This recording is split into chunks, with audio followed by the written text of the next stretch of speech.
Merci, bienvenue encore. Il y a dans le concert des nations les chefs d'État qui ne rentrent pas dans l'histoire. Le cas de Donald Trump, l'Américain qui a raté son coup hier en prenant la parole à la tribune des Nations Unies, ce qui n'était pas le cas pour le tout jeune chef de l'État de France.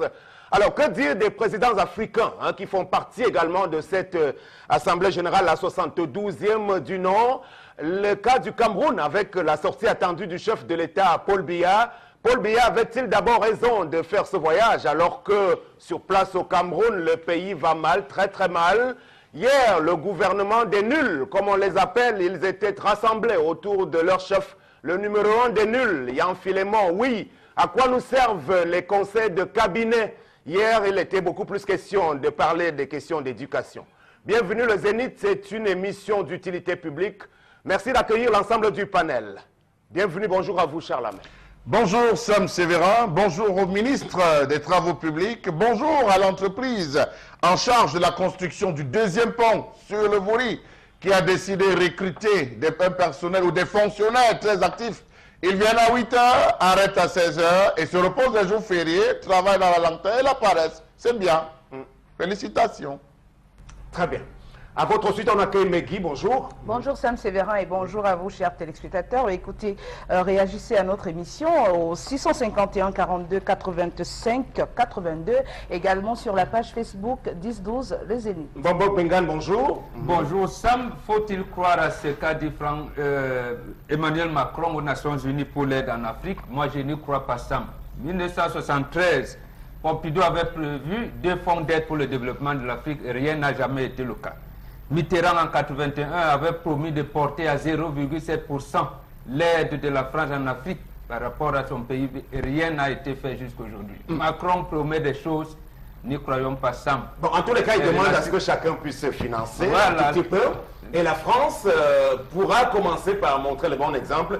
Il parle de 0,55%, je crois. Oui, mais depuis 1973, on nous promet ces choses qui ne viennent pas. Voilà. Les relations internationales, ce n'est pas de la philanthropie. Ça. Bon, au-delà de tout, on considérera que Macron aura quand même déclenché une salve d'applaudissements lors de son tout premier discours hier, qui était très attendu. On verra bien de ce plan Marshall, ce qu'il en sera dans les prochains jours.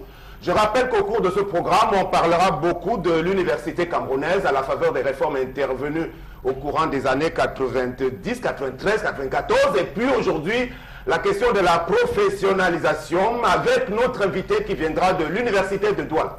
Voici le début de ce programme, le Zénith, avec l'histoire du jour, l'histoire de Tendance qui nous permet de bien nous installer. Bonjour Tendance. Bonjour Sam, bonjour encore à tous ceux qui me regardent ce matin. Je n'ai même pas envie de rire. Parce que je suis choquée, je suis courroucée. Voilà, en bon français, ça veut dire que je suis très en colère. Je dépasse à la mail aujourd'hui. Scandal of quarter of the Lord Bessou. Pikin don't talk belly, yi papa don't talk say, for yi mama say, ou no go sit down for my house. Le Cameroun est bilingue. Je reprends en français. Scandale à Lorbessou, quartier Lorbessou. C'est une fille de 16 ans qui a porté la grossesse. Elle a dit à sa mère, la mère a dit au père, le père a dit, je ne veux rien entendre. Comment ma fille de 16 ans peut porter la grossesse? À l'heure si je ne veux vraiment rien entendre. Au commencement, on dit, les parents doivent causer avec les enfants. Sauf que la fille de 16 ans a causé avec sa mère, Megui. Comme tu entends, tu respectes pas bien. Si tu vois la petite Cynthia, l'enfant est belle et les enfants d'aujourd'hui grandissent vite jusqu'à. Elle me dépasse en taille, même avec le poids. L'autre jour, d'après ce que sa mère m'a dit, elle me dit que, waouh. L'autre jour, sa fille est venue lui dire que, maman, je ne vois pas le mandra. Le mandra, c'est les règles pour les femmes qui ne savent pas. Sa mère dit que, mais tu ne vois pas tes règles, comment? Elle dit, ma, comme je te dis là, je ne vois rien. Sa mère dit que, mais comment tu sais qu'on ne voit pas ses règles? Ça veut dire qu'on a dit bonjour à quelqu'un, non? Elle a dit oui. Tu as dit bonjour à qui? À un gars qui est comme ça, qui est mon camarade de classe. Megui, oui. L'amour aussi voulait être sûr. C'est où elle a mené l'enfant à l'hôpital hier. Arrivé, le docteur a dit que l'enfant est belle et bien enceinte de 3 mois de grossesse. Quand elle arrive à la maison hier, elle appelle son mari et dit que l'enfant m'a dit qu'elle n'a pas vu ses règles. Son mari dit que comment? Elle ne voit pas ses règles, comment? Mais elle va voir. Comment tu peux me dire que ta première fille de 16 ans n'a pas vu ses règles? D'abord, je ne veux rien entendre. Donc l'homme est devenu fou. Que ma chérie, tu es à la maison, je te donne tout. je m'occupe de toi. Même regarder rien que nos enfants. Tu ne parviens pas à leur regarder au point où tu viens me dire que la fille de 16 ans enceinte. Prends-la, vous deux, vous sortez de ma maison. Ne revenez plus. Voilà. Donc, on va prendre les avis autour du phénomène Bombok Bengan, des grossesses précoces aujourd'hui. C'est une bien mauvaise tendance. Elle part de quoi, de votre point de vue? Non, deux choses. La première, c'est que dans nos traditions, à 16 ans, on peut bien aller en mariage. Hein. Je pense que même le droit camerounais, c'est qu'un enfant, une fille à 15 ans peut se marier. Donc pour vous, on ne parlerait pas de grossesse précoce en ce sens. On ne parlerait pas de grossesse précoce. Maintenant, je relativise un peu. La grossesse peut être précoce peut-être parce que la famille avait un plan de carrière pour la fille. Il fallait qu'elle fasse l'école, qu'elle devienne grande et qu'elle s'accomplisse au niveau de l'instruction, de son instruction. Et c'est là où ça gêne un peu. On peut parler de grossesse précoce à ce moment-là. Et là, à ce niveau, on dirait, moi je ne reprocherais pas aux parents, même comme le père veut reprocher à son épouse de n'avoir pas bien encadré l'enfant. La puberté est gênante aujourd'hui avec les séries qu'on regarde, avec l'internet, avec beaucoup de choses. Je pense que cet enfant, il y en a eu comme ça beaucoup. Elle a essayé, elle s'est mal protégée et elle a attrapé une grossesse. Donc, moi, je ne souhaite pas qu'elle ait attrapé également une maladie. Si c'est une grossesse, j'allais dire normale. Et le garçon qui l'a mise dans cet état, également son camarade de classe, je pense que c'était un truc entre jeunes qu'on devrait encadrer. Très bien. Vu sous le prisme de certaines traditions, Megui Bombok nous renseigne qu'il nous rappelle qu'on peut bien contracter un mariage à cet âge-là, même dans certaines contrées du Nord, Cameroun, même un peu avant 15 ans, hein, on peut déjà aller sur tout autre plan quand même par rapport à certaines convenances. Il n'est pas loisible d'envisager de voir un enfant qui n'a même pas la majorité. Tout à fait, Sam Sévérin, parce qu'il faut bien le dire, ce qui est permis dans la tradition n'est pas forcément bon. Donc voilà, quand on parle de grossesse précoce, même sur le plan médical, on vous dit que c'est user de ses organes, de son appareil génital, de ses organes génitaux avant un certain âge, quand les organes génitaux n'ont pas encore atteint une certaine maturité. Justement, et on avait à l'époque reçu un médecin gynécologue qui nous avait dit à un certain âge, l'enfant, c'est encore une enfant. C'est encore une enfant, voilà. Les organes sont en train de se développer, ils n'ont pas forcément atteint la maturité nécessaire pour supporter une grossesse, et ça peut entraîner des conséquences très néfastes pour la santé de la jeune fille. Dans certains cas, ça se passe bien, mais dans d'autres cas, ça ne se passe pas bien. Donc maintenant, pour ce qui est de l'histoire de tendance, où voilà, le fait est déjà là, maintenant les responsabilités, on a un homme, le père, qui rejette toute la responsabilité sur la maman. Je dirais que les deux sont responsables parce que l'éducation d'un enfant incombe aux deux parents, le père et la mère. On sait très bien le rôle que joue un père dans une famille. Il y a l'autorité, il y a voilà, donc il peut accompagner ses enfants. Il y a un certain charisme qui revient au père. Et la mère aussi, oui, parce que bon, on sait généralement que les mamans sont plus proches des enfants parce que en principe, elles passent plus de temps avec les enfants. Maintenant, il s'agit ici justement de préconiser le dialogue, c'est-à-dire il faut discuter avec les enfants, pouvoir leur exposer les dangers auxquels ils sont exposés dans la vie de tous les jours, pouvoir leur expliquer le bien fondé de certaines choses, notamment la jeune fille, pouvoir lui dire avant même que les choses ne se passent telles qu'on le présente là, que bon voilà, tu es une jeune fille, il faut savoir que la vie, il faut éviter certaines choses, notamment les grossesses précoces parce que ça jette ça jette en pâture ton avenir, même scolaire. Parce que si tu es au lycée, tu portes une grossesse, voilà, tu as ton avenir que tu mets en suspens. Et puis voilà, donc essayer de dialoguer avec les enfants et permettre aux enfants de s'ouvrir à nous. Parce que c'est aussi un problème où dans certaines familles africaines, on estime que parce qu'on est parents, les enfants ne devraient pas avoir certaines conversations avec nous.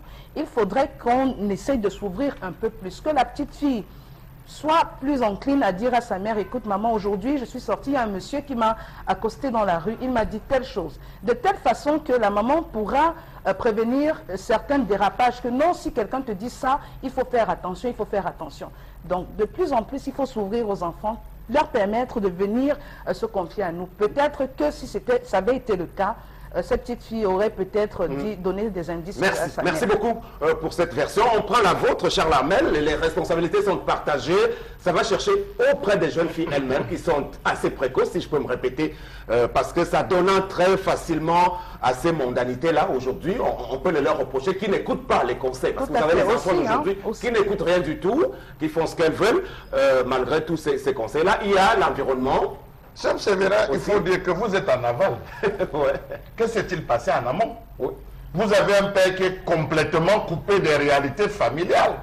Parce que si une fille porte une grossesse pendant 3 mois, ça veut dire qu'elle ne passe pas le temps avec son père, il ne mange pas à table, il ne regarde pas la télévision, il ne change pas. Vous êtes avec un homme qui est sur la lune pendant que la femme et les enfants sont sur terre. Raison pour laquelle, lorsqu'on lui transmet cette information, il tombe des nues. Et la première réaction d'un lâche, c'est celle de dire sortez de chez moi comme s'il n'avait pas. Non, c'est pas la maman faisait quoi? Ça me lui-même a réagi comme un lâche, demandant à ce que les deux se mettent dehors. La première fois, d'abord, de demander pourquoi, d'aller au pourquoi, il faut demander comment faire, Sam Sévérin.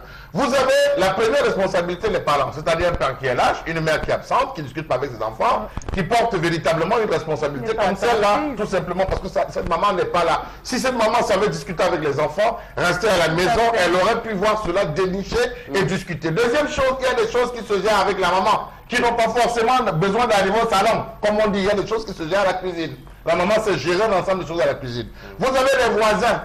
Les voisins qui sont absents, parce que l'éducation n'appartient pas uniquement aux parents, ça appartient aussi aux voisins, parce que vous formez une famille. S'il pleut chez moi, forcément le premier à m'assister, avant mes grands frères, avant mes frères ou mes petits frères, c'est d'abord mes voisins.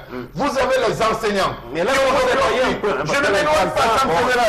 Non, je dis les voisins, Sam Sévérin, parce que c'est le voisin qui rentre. Vous n'êtes pas là. Le voisin qui rentre, qui trouve votre enfant assis au bar, en train de boire une bière, à 16 ans. Qui dit attention, je vais dire à ton père, il faudrait déjà qu'il y ait cette pression. Qui va voir votre enfant dans un snack bar, en train de fumer, qui va dire attention, je t'ai vu, je vais le transmettre aux parents. Voilà pourquoi je parle des voisins. Vous avez les enseignants aujourd'hui. Il y avait une certaine époque ce qu'on appelait les EFA, les ESF, l'éducation à la vie, à l'amour, à la famille, les ESF qu'on enseignait à l'école, mais ça a disparu complètement. On ne prépare plus la jeune fille. Vous avez ce que j'appelle l'éloignement de la famille et la perversion sociétale à travers les smartphones, la télévision, qui ne diffuse que de toutes les émissions, tous les programmes ont un caractère érotique aujourd'hui. On prédispose l'enfant à goûter les choses interdites. Alors je pense que ça il peut même aussi être question de la responsabilité directe des parents qui sont permissifs. Eux-mêmes, vous avez souvent un père qui ne rentre pas très vite, qui lui-même est un tout petit peu désinvolte, tendance rapidement. Oui. Les hommes aiment souvent les faux problèmes. Quand les enfants la partent même, quand elles partent, elles nous disent non. Au lieu de chercher comment on va faire pour trouver l'auteur-compositeur, tu viens t'agiter. Tu t'agites comme ça, qu'on va faire comment? Ma chérie, non bougie. Tu ne bouges pas. Parce que lui aussi, il est responsable. C'est le père de l'enfant. Quand on parle souvent à nos filles, est-ce qu'elles nous écoutent? C'est souvent le père. Quand le père parle, il lui ouvre les yeux, c'est où l'enfant peut même avoir peur. Combien de femmes, quand les femmes parlent à leurs filles, est-ce que les filles comprennent? Non. Quand monsieur se lève un matin, il vient, il s'excite, partez vous deux, ne revenez pas parce que l'enfant a porté la grossesse. Les enfants ont fait les jeux de bébé. 16 ans encore, elle est assise au banc de touche. Elle est encore assise au vestiaire. Quand j'avais 16 ans, on me demandait que tu es fille ou tu es garçon. Je disais seulement que je suis garçon. Je ne connaissais même pas mon sexe. Donc, ce qui allait le faire, ne stressez pas l'enfant. Mais les enfants d'aujourd'hui savent très bien que c'est pour ça que je dis qu'à mon âge, à 16 ans, on disait que tu es fille ou tu es garçon. Je disais seulement que je suis garçon. Même à l'école publique de mon village, on disait seulement que la fille là qui ne connaît pas si elle est garçon ou femme. Très bien, merci. Les messages concernant cette histoire peuvent être reçus et seront lus tout au long de ce programme. S'il y en a un ou deux, on va revenir à cette histoire fondamentale aujourd'hui qui concerne la vie de famille, puisque que ce soit en période scolaire, ou même en période de vacances, nos enfants à un certain âge sont très exposés aujourd'hui.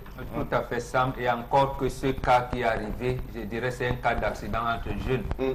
C'est deux camarades de classe. Ça peut arriver. Mais vous semblez banaliser relativement. Je ne banalise pas. Nous regardons les choses en face. L'enseignant ne peut pas avoir des reproches à faire ici. Lorsque les enfants sont à la cour de récréation, lorsqu'ils rentrent à la maison, lorsqu'ils sont chez moi, l'enseignant n'est pas là, les parents ne sont pas là. Le problème que j'ai vu ici, c'est la surprise de la maman. Et comment elle est surprise que sa fille ait une grossesse de 3 mois, qu'elle traîne et qu'elle n'ait pas pu déceler. C'est tout à ce moment-là. C'est là où je vois la surprise. Donc, même les parents, en réalité, n'ont pas de... Il y a les grossesses pour Oui, mais 30 secondes. Oui, donc il faut dire quand même que la mère a été aussi quand même un peu négligente parce que quand on a une jeune fille à la maison, surtout de 16 ans, 15 ans, 14 ans, qui a commencé à avoir ses menstrues, il y a des petites astuces pour pouvoir contrôler ce genre de choses, notamment demander à votre fille, puisqu'elle n'a pas d'argent forcément, donc quand elle en a besoin, demande à la maman ou au papa, imposez à votre fille de venir toujours vous demander chaque mois l'argent de ses serviettes hygiéniques et puis vous assurer effectivement de façon discrète sans la mettre mal à l'aise que effectivement elle voit ses menstrues. Très bien, ce n'est pas un sujet tabou, mesdames et messieurs, il faut pouvoir en parler de nos jours avec l'évolution des mentalités. On va passer à la prochaine rubrique. Alors, dans le milieu de la publicité, de la communication globalement, c'est la cacophonie au Cameroun comme dans bien de secteurs. On va donc au cours de cette colère entrer dans les dédales de ce que c'est que le Conseil national de la publicité, comment est-ce que tout cela est régi et quelles en sont les conséquences, les implications sur le terrain auprès des principaux acteurs. C'est l'objet de la présente colère.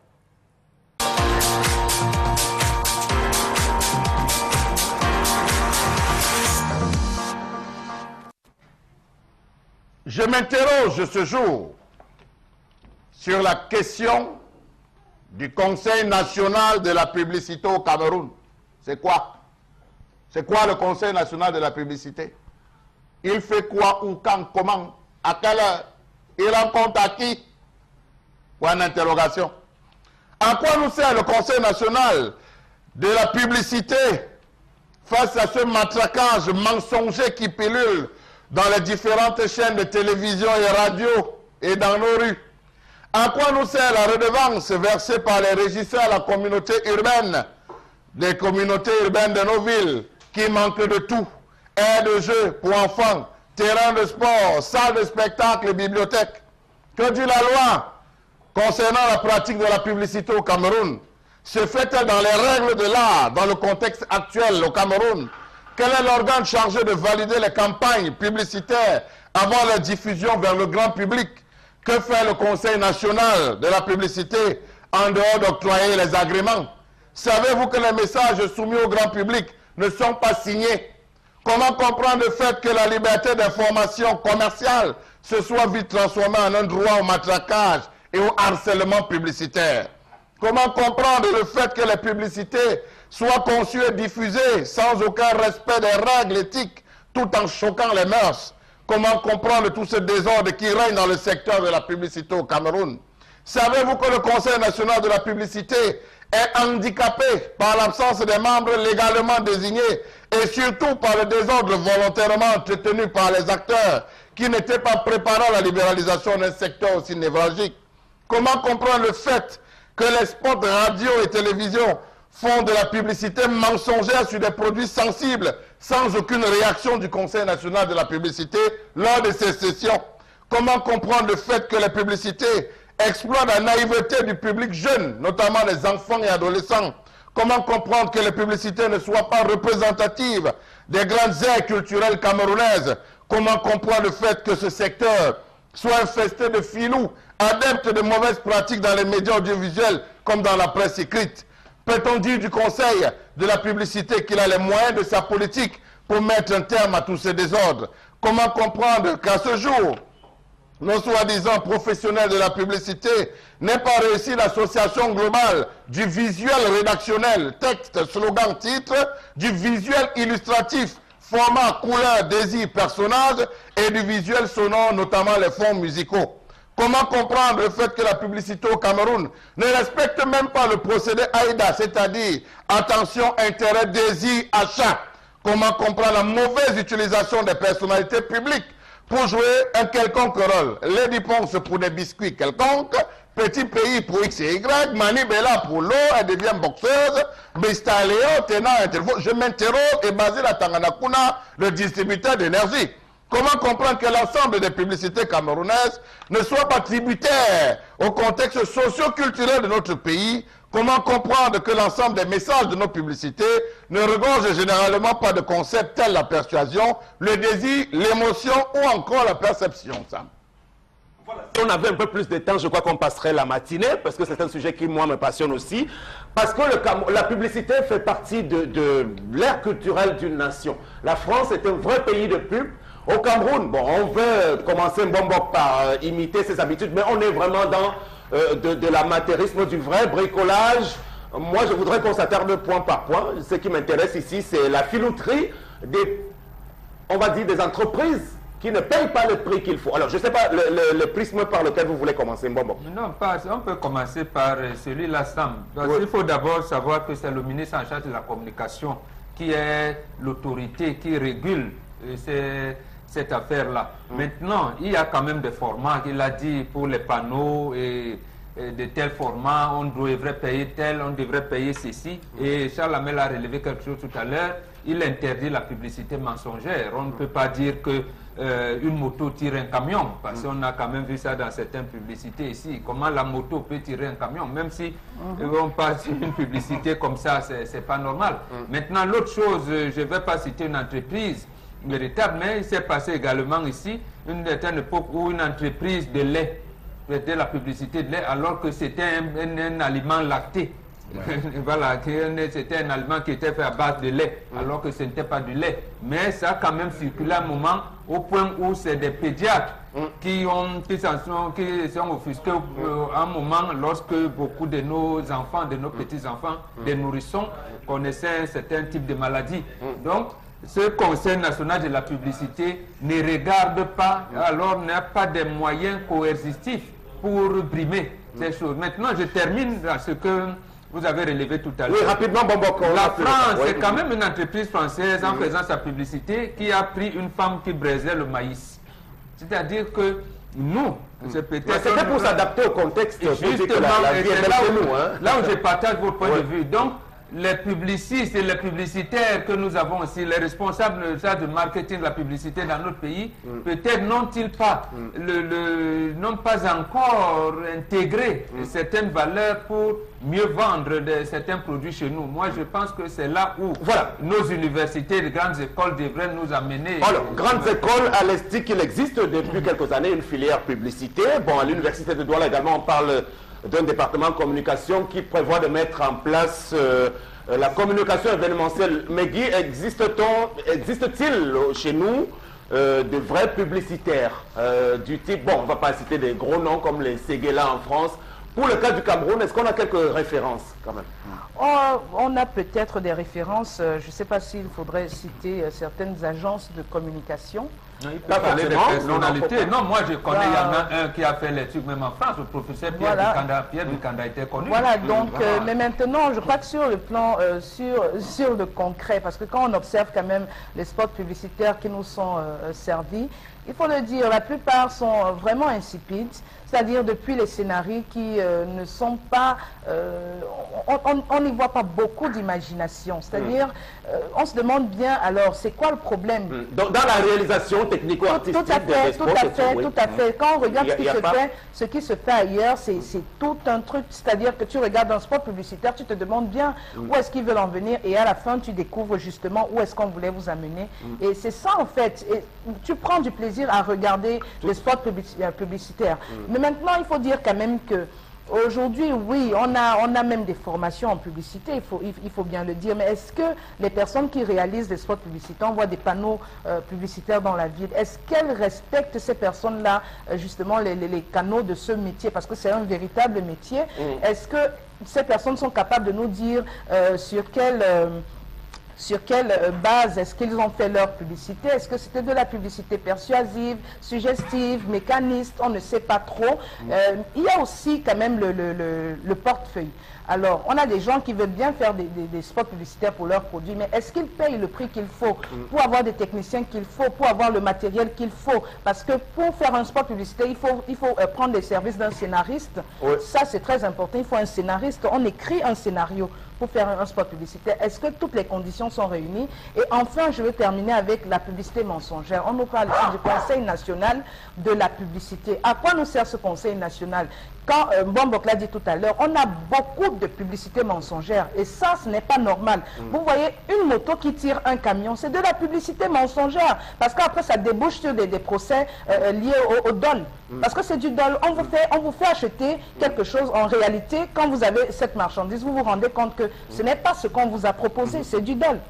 Très bien. Alors, tendance sur, on va terminer par toi, sur le cas des personnalités publiques qui sont appelées à représenter un produit. Est-ce que tu as déjà été sollicité déjà au passage bien sûr, mais ces gens m'ont pour vendre l'image de...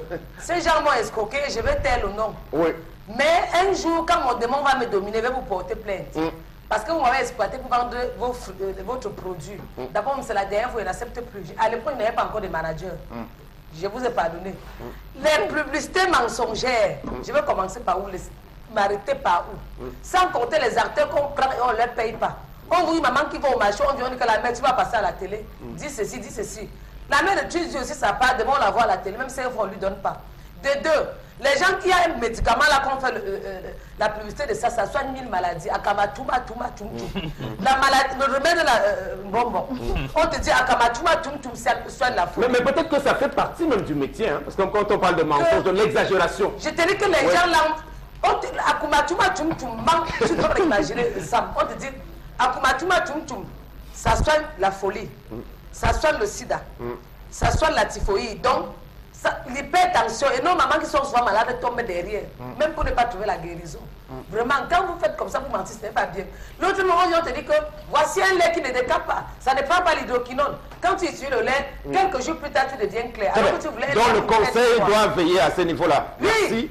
On ne vend pas de course. Charles Amel va clôturer donc, sur cet aspect. Oui. Alors, il faut dire, Sam Sévérin, qu'aujourd'hui, on se retrouve à avoir des entreprises qui, lorsqu'elles veulent monter leur publicité, au lieu de s'adresser aux spécialistes de la question, préfèrent traiter avec les monteurs. On appelle le monteur, vraiment, on a une pub là qu'on veut faire, viens prendre le texte, lis-toi au texte. Il faut fabriquer les acteurs, comme le disait Tendance. Vous vous retrouvez à avoir des individus. Aujourd'hui, la publicité au Cameroun, c'est réservé aux comédiens, c'est réservé aux humoristes. Il y a des humoristes qui vont arriver avec un temps pour faire de la comédie. Pourtant, on peut vendre un produit sérieux à des personnes qu'on fait introduire des humoristes qui vont venir dire du n'importe quoi dans un français approximatif, oubliant que dans les chaînes dans lesquelles ça passe plus facilement avec le deuxième concept, c'est qu'aujourd'hui, on se rend compte que les multinationales abusent même le principe. Regardez tous les immeubles aujourd'hui. Tous les immeubles sont pris pour la publicité. Est-ce que c'est prévu dans le texte? C'est prévu dans le contexte? Que non. Tous les immeubles d'affichage. En matière d'affichage, c'est de la grossièreté, c'est de l'agressivité visuelle. Ça, c'est la communauté urbaine. Oui, ça, c'est le Conseil national. C'est le Conseil national. Vous vous imaginez, Sam Sévérin, que 80% des spots radio sont conçus dans les studios entre deux émissions. Vous ne pouvez même pas écouter quelque chose à longueur de journée. Et il y a cette autre histoire, cette affaire de, comment vous les appelez, les docteurs, tous ces docteurs du Bénin, j'ai fait ma formation à ceci, qui saturent les radios. Mais vous posez la question de savoir, est-ce qu'il existe un conseil national de la publicité dans un pays comme le Cameroun? On fait du tout, n'importe quoi, sans jamais respecter les règles. Voilà, peut-être qu'avec notre invité, on peut commencer par évoquer un début de solution, en matière de formation, puisqu'il s'agit d'une question qui relève aussi du système académique camerounais, qui forme les publicitaires, que ce soit à l'ESTIC ou bien dans nos universités aujourd'hui. C'est une belle passerelle, mesdames, messieurs, pour l'introduire, monsieur Prosper Robert Pang, voilà, c'est bien le nom, hein, le professeur Robert Pang, donc pour être plus précis, nouvellement affecté comme doyen de la faculté des lettres et sciences humaines de l'université de Douala, anciennement en poste comme conseiller technique numéro 2 au ministère des enseignements supérieurs. Donc c'est un peu un poids lourd qu'on reçoit sur les élites ce matin. Merci, bonjour pour ça. Bonjour. Bon, on n'a pas entendu au quartier. Bonjour. Bonjour. Ok, très bien. Avant de revenir au sujet qui nous concerne, sur la publicité aujourd'hui, enseigner à l'école, dans nos grandes écoles, est-ce que vous pensez que notre université, globalement, fait le job qu'il faut? Il y a de l'engouement même? Mais évidemment, je pense que l'université camerounaise fait des efforts en matière de la formation des professionnels de la publicité. Il y a d'abord l'ESTIC, qui est une école qui a déjà une renommée internationale qui ne se dément plus. Et il y a aussi les établissements, comme par exemple l'établissement dont je suis le doyen, la faculté des lettres et sciences humaines, le département de communication, qui a une filière professionnelle qu'on appelle communication événementielle et publicité. Voilà, c'est ça. Bon, mais on se rend compte que ceux qui ont choisi ces filières-là à l'ESTIC récemment, comme documentation, publicité, n'ont pas beaucoup prospéré. Pourquoi? Est-ce qu'il y a... On a de la peine à bien les identifier sur le terrain, c'est ce que je veux dire. Parce que les structures qui devaient les employer ne font pas leur travail. C'est ça le fond du problème.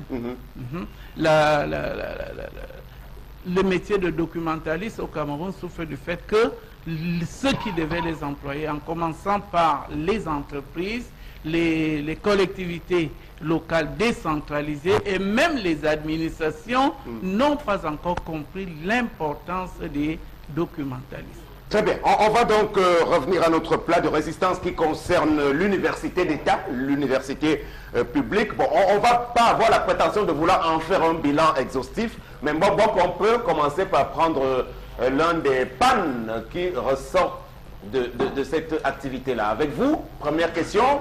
Oui, mais je voudrais d'abord que le professeur nous explique le dernier volet des réformes. Il parle de licence, master, doctorat. Et en parlant de la professionnalisation des enseignants, il y a beaucoup de concepts qui viennent. Adéquation, formation, emploi, ainsi de suite, ainsi de suite.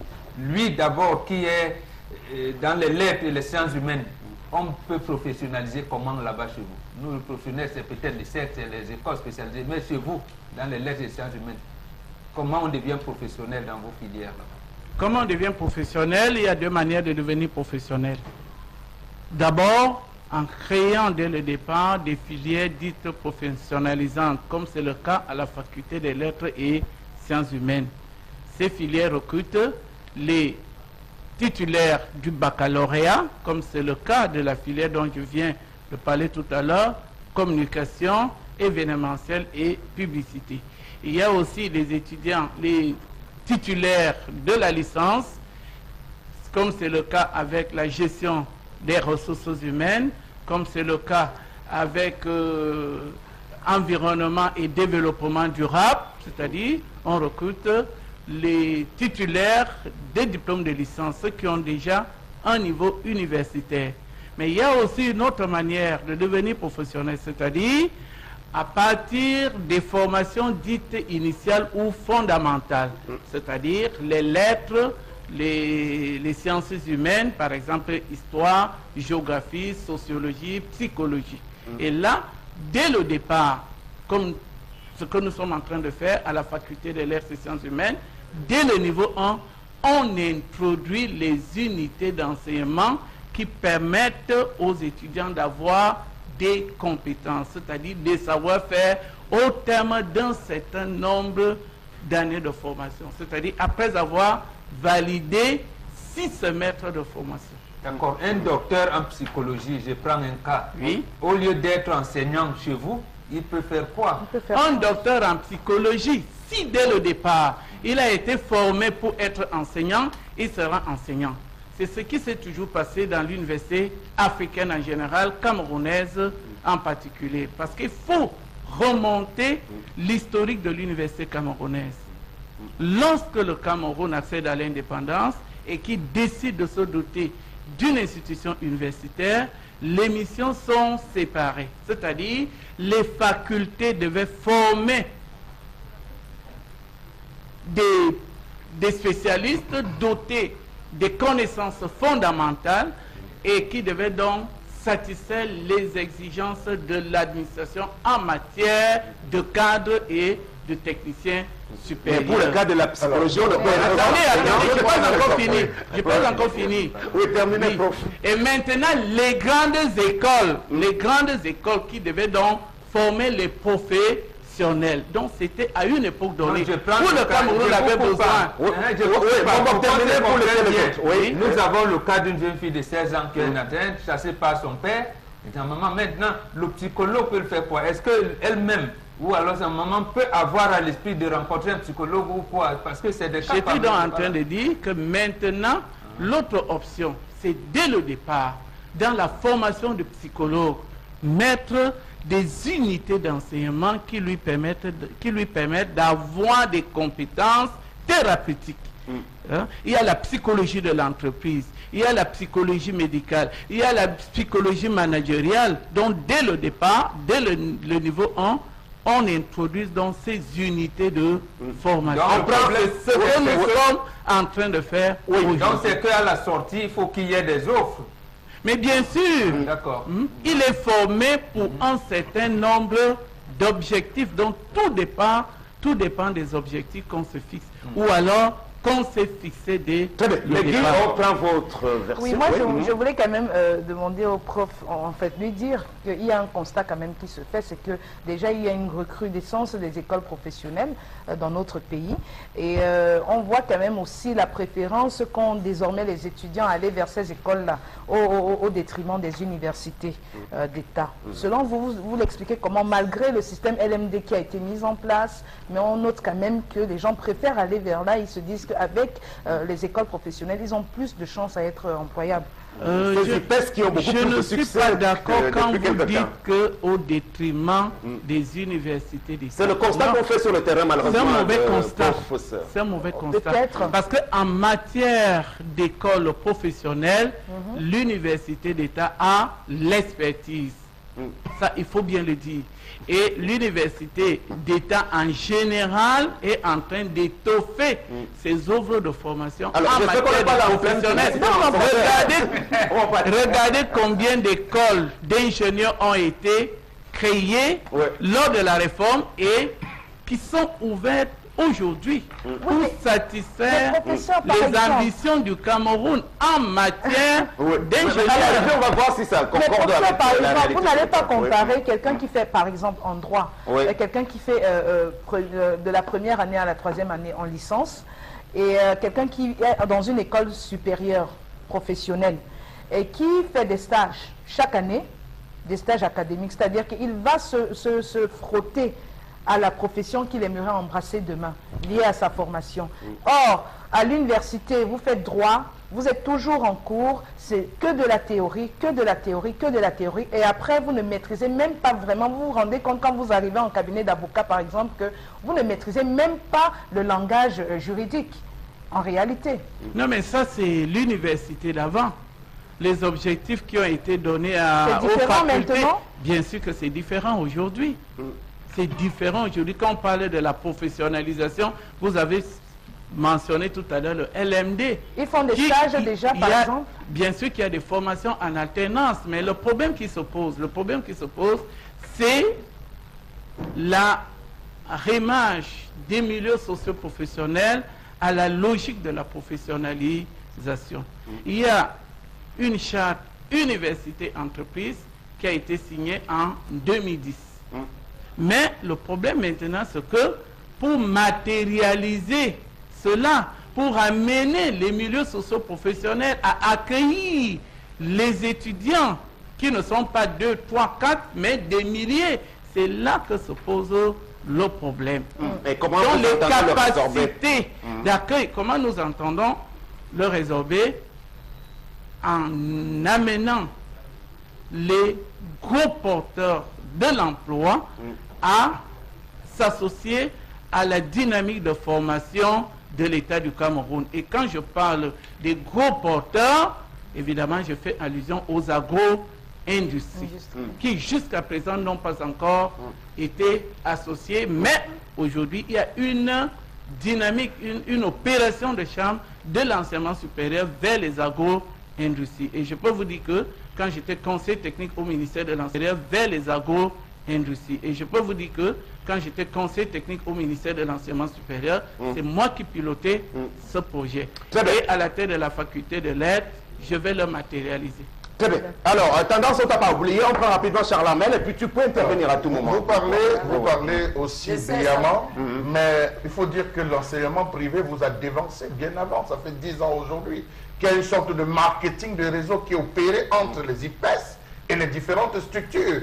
Comment est-ce que vous allez arriver? Il y a eu même un repli identitaire à un certain moment où il fallait aller dans l'école de X parce que de ce côté, les débouchés étaient plus ouverts. Ils avaient des relations parce qu'ils font comment on appelle, des réunions des élites. On envoie les enfants se former de ce côté. Ça, c'est le premier volet. Le deuxième volet, c'est que l'État a ouvert à travers les BTS. Nous avons eu des BTS.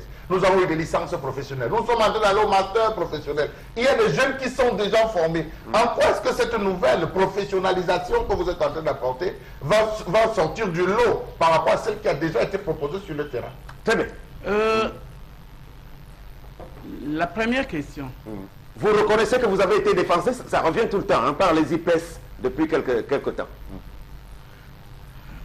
Pour ce qui concerne les IPES, elles n'ont jamais dévancé les universités d'État. Et quand il s'agit des IPES, je peux vous dire que moi, je suis un professionnel des IPES. Quand j'étais étudiant, j'ai travaillé dans les IPES de Yaoundé.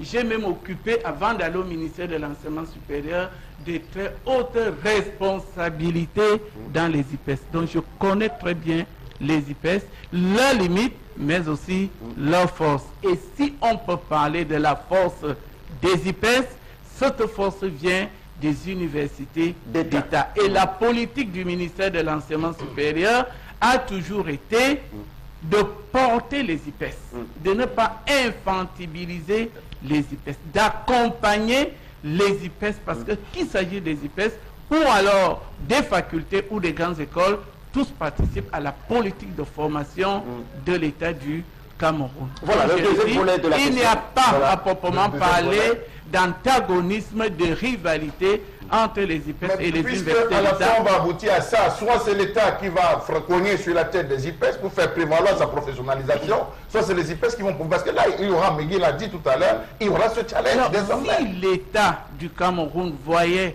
en des IPES un obstacle, l'État n'aurait jamais autorisé les IPES. Alors, revenons à la Là, question nous des sommes d'accord. BTS qui sont ouverts et des générations qui pratiquement se sont formées, qui n'ont jamais pu avoir de travail. Je donne au master professionnel. En quoi est-ce que cette professionnalisation va venir faire le distinguo entre ce qui existait avant et ce que vous proposez aujourd'hui? Commençons d'abord par le début. Vous parlez des IPES qui ont ouvert des filières de BTS, mais malheureusement, les considérations mercantilistes ont pris le dessus sur les exigences académiques, ce qui fait que les promoteurs des IPES n'étaient pas toujours guidés, pas tous bien sûr, mais un certain nombre de promoteurs d'IPES n'étaient pas toujours guidés par le souci de former les techniciens supérieurs de haut niveau, mais de gagner de l'argent. C'est là qu'il y a eu des dérives. Et cette dérive-là, aujourd'hui, elle est toujours d'actualité, puisqu'on n'est pas sorti de là. Non, on ne peut pas dire qu'elle est toujours d'actualité, puisque l'État a commencé à sévir. Maintenant, les IPES signent des conventions avec les universités d'État qui sont dans l'obligation de les accompagner. Non, attendez, pas seulement étrangères, les universités d'État. Du Cameroun. Du Cameroun, oui. Vous sortez, Charles. Qu'est-ce qu'un historien? Quelqu'un qui a fait histoire de tradition, qui a fait histoire, peut-il avoir, comment peut-il se professionnaliser en dehors d'avoir accès au concours de l'école normale supérieure pour devenir enseignant ou peut-être chargé de quoi à l'université? En quoi est-ce qu'il va se... C'est déjà une profession, Charles. Non, j'ai un débouché. C'est pas tout le monde qui voit la vocation d'enseignant. Ok. Je vais d'abord vous dire que lorsqu'on regarde l'expérience asiatique, l'expérience nord-américaine, c'est les socio-humanistes qui deviennent des très bons managers et non pas des ingénieurs. Pour revenir à votre question, un historien, un sociologue, un géographe, ils sont bien outillés pour devenir des managers si dès le départ, la politique était de faire d'eux des managers. C'est-à-dire dès le niveau 1. Est-ce que ce n'est pas utopique? Non, c'est pas utopique. C'est un peu utopique. Disons, c'est la nouvelle politique, la nouvelle vision. Vous restez dans l'ancienne vision, ils sont en train d'avancer. Non, mais pourquoi, si c'est certain, pourquoi il faut mettre là, je peux intervenir précisément. Attendez. Non, eux, ils forment. Ce n'est pas eux qui les utilisent. Quand ils les forment, il faut donc qu'il y ait des gens qui les utilisent, qui sachent qu'on a formé tel, et on part les chercher. Alors, quand je parle de la nouvelle dynamique dans les universités et surtout dans les établissements facultaires, parce que c'est les établissements facultés qui avaient le problème d'insertion de leurs produits. C'est parce que ces établissements travaillent déjà en synergie avec les milieux sociaux professionnels et avec les entreprises. Ça veut dire que dès le niveau 1, on prévoit une formation en alternance, c'est-à-dire des stages en entreprise. Ensuite, on met l'accent sur l'entrepreneuriat, l'auto-emploi. Voilà les réalités. Merci beaucoup. Alors, à ce stade, on a quelques petites minutes, professeur Pan. On va laisser Tendance entrer en scène. Quelle minute? Tu es là depuis, dit qu'annoncez-moi vite. La question que je voulais poser, Charles l'a posée. Mais ma question que je voulais poser, tu peux le détendre aussi. Hein. Il est nouveau à Douala, donc tu peux, je ne sais pas, essayer de l'intégrer un peu. Non, je sais ce que je vais lui dire à Nof tout à l'heure. Je vais prendre son numéro. Je sais ce que je vais faire avec son numéro. Professeur, ce n'est pas pour faire la cour, mais je sais ce que je vais faire avec votre numéro. Voilà. Parce qu'elle veut dire qu'elle demande son numéro, les filles vont dire qu'elle veut d'aller le draguer. Même si le drague, ça fait quoi? C'est pas un homme. Vraiment. Je commence avec ma question. Comme je vais conclure ça, c'est moi qui conclue, au moins ça fait 20 questions. Pour un enfant qui étudie l'histoire ou la géographie, il peut travailler dans quelle institution? Je ne sais pas si c'est ça que Charles a d'abord posé. Tout à fait. Bon, tu peux passer à une deuxième question parce que ça a déjà été posé. La deuxième question, est-ce qu'il peut travailler à la communauté urbaine? Est-ce qu'il peut travailler à la communauté urbaine? Prenons d'abord la géographie. Nous avons environnement et développement durable. Et quand on parle déjà de l'environnement, je crois que la communauté urbaine est très impliquée dans des questions d'environnement dans la ville de Douala. Ça veut dire que nous mettons à la disposition de la communauté urbaine un produit qui a été formé pour gérer les questions d'environnement et de développement durable. Oui, tendance autre chose. Prenons l'histoire. Quand on parle, prenons l'histoire. Je crois que quand vous regardez le monde audiovisuel, l'industrie cinématographique, ceux qui ont fait l'histoire culturelle sont les plus outillés. Ceux qui ont fait l'histoire culturelle. Parce que c'est eux qui sont capables de sortir des scénarios sur les personnages. C'est eux qui sont mieux outillés pour accompagner les spécialistes dans ce domaine. Et puis, il y a l'entrepreneuriat culturel. Au Cameroun, vous parlez, nous sommes au Cameroun, hein? Attendez, moi j'étais en train de vous dire la nouvelle dynamique. Et c'est pour cela que j'ai d'abord pris le soin de vous expliquer les missions qui ont été assignées à l'université. Pour les facultés, la priorité n'était pas de former des managers, des techniciens, des ingénieurs. On a créé des écoles de formation. La priorité pour les facultés était de doter l'État du Cameroun des spécialistes pour satisfaire les exigences de l'administration, de la police, de l'armée et de la... Pendant 30 ans. Alors, je se réveille quelque peu tardé. Parce que moi, excusez-moi. Alors là, je vous dirais que vous êtes à contre-courant des relations internationales. La chute du mur de Berlin date de quand? 89. Alors, c'est à partir de 1989, après la chute du mur de Berlin, que la mondialisation est devenue planétaire et que les exigences managériales se sont imposées à tous les États du Cameroun. Vous ne pouvez pas faire de reproche à l'enseignement supérieur du Cameroun. Pourquoi en 1960, il n'a pas commencé par former uniquement des ingénieurs ou alors une masse importante des ingénieurs? Parce que l'État du Cameroun avait besoin des spécialistes pour satisfaire les exigences. Professeur, on a 5 petites minutes. Mais aujourd'hui, avec la mondialisation, les priorités ont changé et c'est pour cela qu'aujourd'hui... Très bien.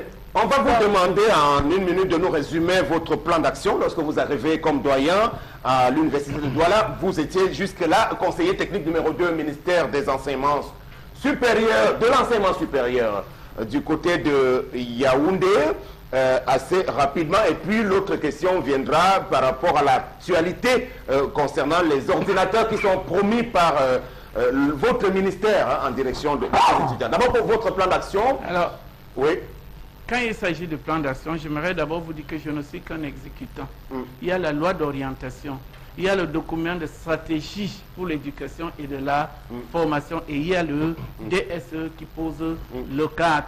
Et le recteur de l'université de Douala, qui est le chef de l'institution, c'est lui qui met en application ces lois et ces textes. Moi, je ne suis qu'un exécutant. Donc, au niveau de la faculté de lettres, je ne fais qu'appliquer la politique qui a été définie par le gouvernement, selon la logique de continuité de l'administration. Bon, c'est vrai, j'apporte une nouvelle dynamique compte tenu de mon expérience au ministère de l'enseignement supérieur, parce que j'étais quand même impliqué dans un certain nombre d'actions. J'ai parlé tout à l'heure de la stratégie sectorielle de l'éducation et de la formation. Je faisais partie de l'équipe nationale qui a rédigé cette stratégie. Je faisais également partie je parlais également de la politique managériale, des relations avec les agro-industries. C'est moi qui pilotais ce projet. Et c'est ça que je vais tenter de matérialiser au niveau de la faculté des lettres. Mais ce n'est pas une action individuelle, c'est une action collective qui concerne aussi bien toute l'équipe administrative, le corps enseignant, le personnel d'appui. Très bien. Et les ordinateurs par le ministre, rapidement. En mettant l'accent sur la professionnalisation. Très bien. Sur la promesse des ordinateurs du ministère. Alors, je commencerai d'abord par dire que ce n'est pas le ministre de l'enseignement supérieur qui est l'initiateur du projet des ordinateurs. C'est un projet républicain qui a été initié à partir de la présidence de la République et qui a été piloté au niveau du gouvernement par le MINEPAC. Faut bien plutôt mal implémenté aussi, parce qu'on a de la peine à aller à sa réalisation. C'est un projet, mais qui a nécessité des États. Ce n'est pas le Cameroun qui a débloqué de l'argent, c'est Exim Bank de Chine. Donc c'est un prêt qui entre dans le cadre de la coopération. Et il y a des procédures. Donc, il y a des ordinateurs, oui, mais il y a aussi des terminaux numériques sans lesquels les ordinateurs ne serviront pas à grand-chose. Et ces ordinateurs font partie de la nouvelle gouvernance universitaire. Pourquoi? Parce qu'aujourd'hui, l'enseignement en présentiel ne peut plus satisfaire la demande dans l'enseignement supérieur. Aucun pays au monde aujourd'hui ne peut plus développer seulement l'enseignement en présentiel. Chaque année, l'Office du bac, le GCI, envoie à l'enseignement supérieur des milliers de jeunes Camerounais. Or, quels que soient les efforts du gouvernement, les moyens ne peuvent pas suffire en matière d'infrastructure. Il faut donc développer l'enseignement à distance et l'ordinateur étant un outil de cet enseignement à distance. Et avant de parler... C'est pas nouveau ça, doyen, c'est pas nouveau, parce que vous êtes un peu en train, excusez-moi, de nous balader, puisqu'il y a de nombreux étudiants qui font des cours à distance, depuis avec les outils ordinateurs. Vous avez parlé même du Wi-Fi, même sur le plan des gens au niveau du... Le problème avec vous, c'est que vous êtes élitiste. Vous ne voyez que les étudiants issus de certains milieux sociaux et non pas les étudiants. Combien d'étudiants issus des milieux paysans peuvent se doter d'un ordinateur? Vous êtes trop élitiste. Or, le Cameroun, ce n'est pas seulement le Cameroun d'en haut. Il y a aussi le Cameroun d'en bas et l'enseignement supérieur du Cameroun, c'est un enseignement inclusif qui concerne tout le monde. Donc, chaque fois que vous allez parler du Cameroun, ne voyez pas seulement le fils le fils ou alors l'enfant d'un Camerounais capable d'aller à je ne sais pas où acheter nos C'est vrai. Mais il y a les paysans de Polo Fata. C'est les ordinateurs pour les paysans.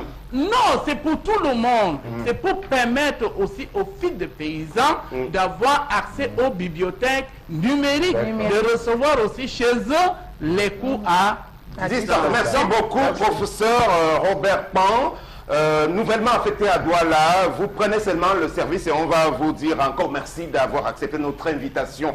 Comme doyen de la faculté des lettres et sciences humaines de l'université de Douala, on était là pour parler davantage de professionnalisation des enseignements, c'est une nouvelle dynamique que vous voulez implémenter parce que aviez-vous souligné l'université d'État est la mère des universités, offre toujours et offrira toujours les meilleures formations en termes de qualité. Merci beaucoup. Le Zénith marque une pause avant la deuxième partie. Voilà, on va poursuivre le programme avec les messages. À la suite du professeur Pan Robert de l'université de Douala, la chanson de monsieur Big Benji Mateke, Boulot c'est Boulot, est bien choisie pour nous rappeler la réalité d'un Cameroun où les jeunes sortent des universités et des grandes écoles sans avoir l'opportunité désormais de rentrer dans le monde de l'emploi. Voilà, à chacun de mener sa propre réflexion, même si on a envie de renverser cette tendance aujourd'hui. Des messages donc, Sam Sévéran. On a Sophie Noël depuis Bonamoussadi qui nous dit à propos de l'histoire du jour, les parents ont échoué dans leur rôle quant aux enfants. Pardon, quand un enfant dort le soir sans voir ses parents, personne ne lui demande ce qu'elle a fait à l'école. Ça fait vraiment pitié.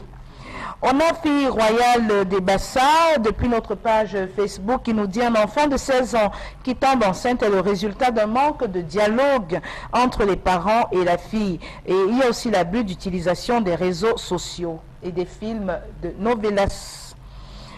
Voilà cet autre message à propos de la colère de Charles Armel, Kevin de Yaoundé.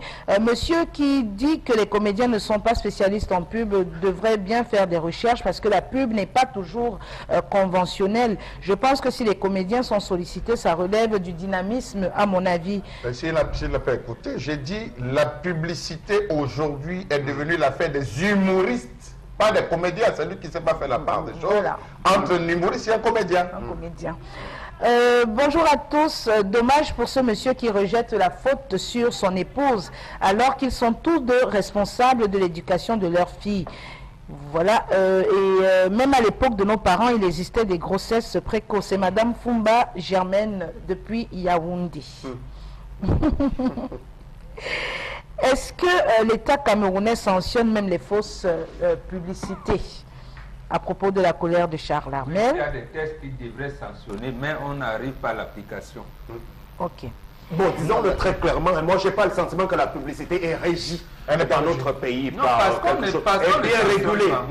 Alors, Sam Sévéran, je vais vous permettre, avec votre permission, vous donner, nous avons 678 insertions publicitaires dans les médias Internet, ce qui n'est pas normal pour le Cameroun. Nous avons 82 261 spots en radio, répertoriés sur l'ensemble du territoire. Nous avons, pour une année, nous avons 91 492 spots à la télévision. Nous avons 30 450 affiches publicitaires outdoor. Et enfin, 6 793 insertions pub en presse écrite pour une seule année. Alors vous vous rendez compte que si ça avait été régi, il y avait une réglementation dessus, on aurait passé à tamis. Et en plus, tout ce qui devra passer dans les médias devrait être signé. Il devrait avoir la signature qui atteste de l'originalité et du fait qu'on a vérifié que les contenus ne sont pas agressifs pour le public jeune, ne sont pas agressifs même pour certaines personnes. Est-ce que vous savez qu'il y a des huiles, qu'on dit tout le monde, des publicités qui passent? Regardez même les chaînes nationales, il y a des publicités qu'on fait sur l'huile en disant l'huile sans ci, l'huile sans ça. Or, quand vous partez regarder, vous vous rendez compte que les personnes diabétiques et contrôles ne devraient pas consommer ce type d'huile. Voilà, au moins on peut s'apercevoir qu'il y a un réel besoin dans cette statistique-là. C'est-à-dire qu'au Cameroun, vraiment, au moins les consommateurs ont besoin de pub, les opérateurs également dans différents secteurs ont besoin de rentrer là-dedans, mais la pub des grandes entreprises, les grands usagers, les multinationales, je ne sais pas si celles-ci payent le prix qu'il faut également en direction des médias. Je ne sais pas. Ils ne payent rien. Voilà, vous payez d'abord quoi? Oh, l'huile on va consommer, l'huile, c'est sans cholestérol. Parfois, il y a le cholestérol. Non, ça c'est pour les petites. Je parle des plus grosses boîtes qui doivent tirer des gros chèques pour les médias de la place. Ils exploitent ça. C'est ça. Ils exploitent. Donc, depuis Bazou, on a Kendo qui nous dit, je voulais juste préciser que notre grand-père nous disait que quand tu as 3 filles à la maison, plus la maman, ça fait 4 démons. Parce que tout ce que la fille fait du début jusqu'à la fin, la mère est au courant. Si un homme la demande en mariage, monsieur Kendo, la première personne à savoir, c'est la mère. C'est vrai ça? Non, il faut repréciser. Lorsqu'on parle du démon de la femme, ce n'est pour pas voir l'enfer. Ce n'est pas que la femme est méchante, ce n'est pas ça le truc. C'est que l'image vient de la Bible où Satan est passé par la femme pour atteindre. En réalité, c'est pour dire que la femme est vulnérable. Ouais. Donc le démon peut arriver à la maison à travers elle. C'est pour ça qu'elle nécessite un encadrement spécial, une douceur au départ pour empêcher effectivement que le démon passe par elle. Ce n'est pas la femme en elle-même qui est un démon. Voilà, donc, Très bien, merci pour cette précision. Bombok, oui. à propos de la colère de Charles Armel, on a donc ce téléspectateur qui nous dit les publicités au Cameroun sont trop plates, sans aucune imagination. En dehors de quelques entreprises qui mettent le paquet en matière de cachet et matériel, le reste se contente de narrer de façon neutre, telle une récitation, les bienfaits de leurs produits. Donc aucune attractivité pour les téléspectateurs et auditeurs. C'est un peu dur aussi, bon, même si ça peut se comprendre. Mais il faut dire, Sam Sévérin, que la publicité, en principe, qu'elle ne coûte rien, qu'elle ne coûte pas cher, qu'elle va démarrer à partir de 500, 1 million de francs CFA une pub. Juste la conception de la pub, à travers tous les acteurs qui entrent, les historiens qui devraient entrer, les scénaristes, les metteurs en scène, tout ce qui entre à l'intérieur, les infographes et tout, minimum c'est 1 million. Mais ils sont combien à payer 1 million? C'est 50 000 francs, parfois c'est 100 000 francs. Même la voix qu'on utilise, vous vous rendez compte que même la simple voix qui va poser, c'est une enfants sur une valeur de 200 000 et poussières. Et on utilise ça comme on veut. Aujourd'hui, c'est des personnalités qu'on prend, pour un peu que vous marchez, on vous demande de venir parler je sais pas moi, c'est de l'eau, on cherche une Mais personnalité. par contre, moi j'apprécie cette forme de publicité adaptée aux personnalités. Ça fonctionne bien ailleurs. On voit les Joe Wilfried Tsonga dans le tennis, ou encore même Youssou N'Dour dans son Sénégal natal. Ils sont bien. Sauf que leurs agents de communication sont associés au projet. Moi je suis content pour Mister Léo, par exemple, Oui, de voir en qu'il est réalité, associé, son image est associée à beaucoup de... En réalité, Est-ce qu'on lui paye le prix qu'il faut pour non, ça? ce qu'on interdit, c'est des personnalités qui assument des fonctions publiques. Par exemple, c'est pas bon que le président du JICAM, Tangana Kuna et les autres soient dans une publicité. Ce n'est pas normal. Mais Non, les artistes, acteurs, animateurs, journalistes. Oui, il faut. Qu'ils soient dans des... On a donc Anissé aussi depuis Douala qui nous dit, au fait, il y a un truc que nous ignorons sur nos filles. Même en dialoguant avec elles porteront aussi des grossesses précoces et elles vous parleront cette fois-là de l'amour. Elles diront que c'est par amour. Absolument, mais là aussi je peux dire moi en disant pourquoi laissons le cas de la même de les parents. Est-ce qu'elle-même ne sait pas qu'il y a des méthodes contraceptives pour éviter de tels cas? Laissons même la grossesse. Et si elle attrape une maladie? Voilà, merci. On va passer à autre chose. Pour cet intermède concernant les messages, on prend maintenant les réseaux sociaux pour aller au cœur des dernières actualités. Merci Sam Sévérin. À propos de la revue des réseaux sociaux sur la toile, on parle beaucoup de cet incendie au collège Sacred Heart de Bamenda. Donc un des dortoirs du collège Sacré-Cœur de Bamenda a été ravagé par le feu lundi 18 septembre vers 21h. Selon les responsables de l'établissement, l'incendie a été provoqué par des personnes encore non identifiées. Cet incendie a décimé une trentaine de lits et de nombreuses fournitures appartenant aux élèves. Les autorités ont fait appel à l'armée pour renforcer la sécurité tout autour de l'établissement. L'incendie n'a pas été revendiqué jusque-là, mais l'établissement pourrait avoir subi ainsi les représailles de l'option rentrée scolaire morte lancée par les groupes sécessionnistes. Voilà, information qui fait donc beaucoup de bruit à travers Internet, bien sûr. Bon, on peut se demander tendance, pourquoi un établissement catholique a-t-il été visé? Mais puisqu'on sait que les évêques, je crois, de l'église catholique de ce côté avaient pris position dans la crise anglophone, aujourd'hui, est-ce que on peut... C'est qu'il y a les désordonnés qui veulent tout détruire. Les gars qui sont là, ils passent leur journée à dormir. Dans la nuit, ils viennent incendier l'établissement comme vous voyez là. Vous voulez même quoi au juste? Qu'on divise le pays ici, on ne divise pas. On va mettre les hommes en tenue, ils vont veiller surtout à Bamenda. Moi, je peux faire une proposition ensemble. Oui. Geste suspens, on t'arrête. Moi, je propose ça parce que on envoie les hommes. Vous manquez le respect aux gens. On envoie même les hommes en tenue. Quand ils sont distraits, vous passez par derrière pour aller faire ce que vous faites. Geste suspens, on vous arrête et les parents encore vont venir faire le désordre. Vous voyez comment notre pays se divise déjà ça. Vous allez détruire tout, on va rester comme ça, ça va rien. En 2008, vous avez détruit le Cameroun, brûlé toutes les routes. Aujourd'hui, les routes ne sont même plus bien. Voilà encore que vous allez recommencer dans la zone anglophone. Je ne vous encourage pas de faire les désordres, mais sachez que ce que vous faites là, ce n'est pas bien. Faites l'examen de conscience. Je sais que vous me regardez. Vous êtes couché dans vos lits pour voir que... Et qui n'ont pas parlé de ça. On a parlé. Mais quand vous détruisez, ça n'arrange pas. On leur fait la paix fatiguée. Vous ne voulez pas comprendre. Vous voulez quoi? Vos propos rejoignent un peu ceux du gouverneur de la région du Nord-Ouest, Adolphe Lélé Lafrique, qui est à la peine encore une fois pour cette fois-ci. Il faut dire que c'est un brio pour Lélé Lafrique, hein, pour le gouverneur Lélé Lafrique. Vraiment, j'ai de la peine pour lui parce qu'il est parti de Bertois ou de l'Est où tout allait bien et il était tranquille pour hériter d'une région qui s'est enflammée, s'est embrasée aujourd'hui. Si mes souvenirs sont exacts, Sam Sévérin, je crois qu'il y a une barrière qui entoure véritablement cet État, cette institution confessionnelle. Alors, comment est-ce qu'ils ont fait pour traverser? C'est la première question. On dit que c'est les dortoirs qui ont été incendiés. Est-ce qu'il y avait des étudiants? Et c'était de nuit, je pense bien, c'était de nuit. Alors, est-ce que les étudiants... 21h. Ils étaient couchés, ils étaient endormis. Comment est-ce que le feu...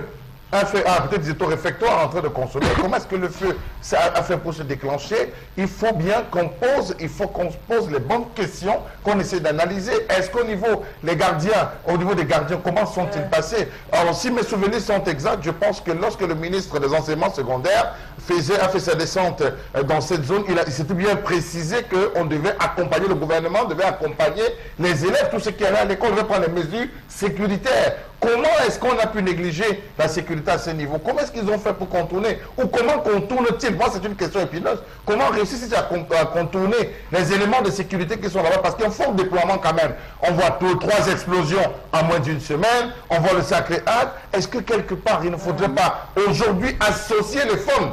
Parce que je pense là, maintenant, il faut associer les femmes. Il faut associer les chefs de quartier. Il faut associer les chefs de bloc aujourd'hui pour poser la question à travers les différents comités et dire, mais attention, ça ne va pas dans vos quartiers. On fait un peu comme ce que le général Paye avait fait à ce niveau. On commence à traquer même des individus qui ont des noms, alias ceci, alias cela, Rambo, ceci, pour essayer de les... Comment on va faire?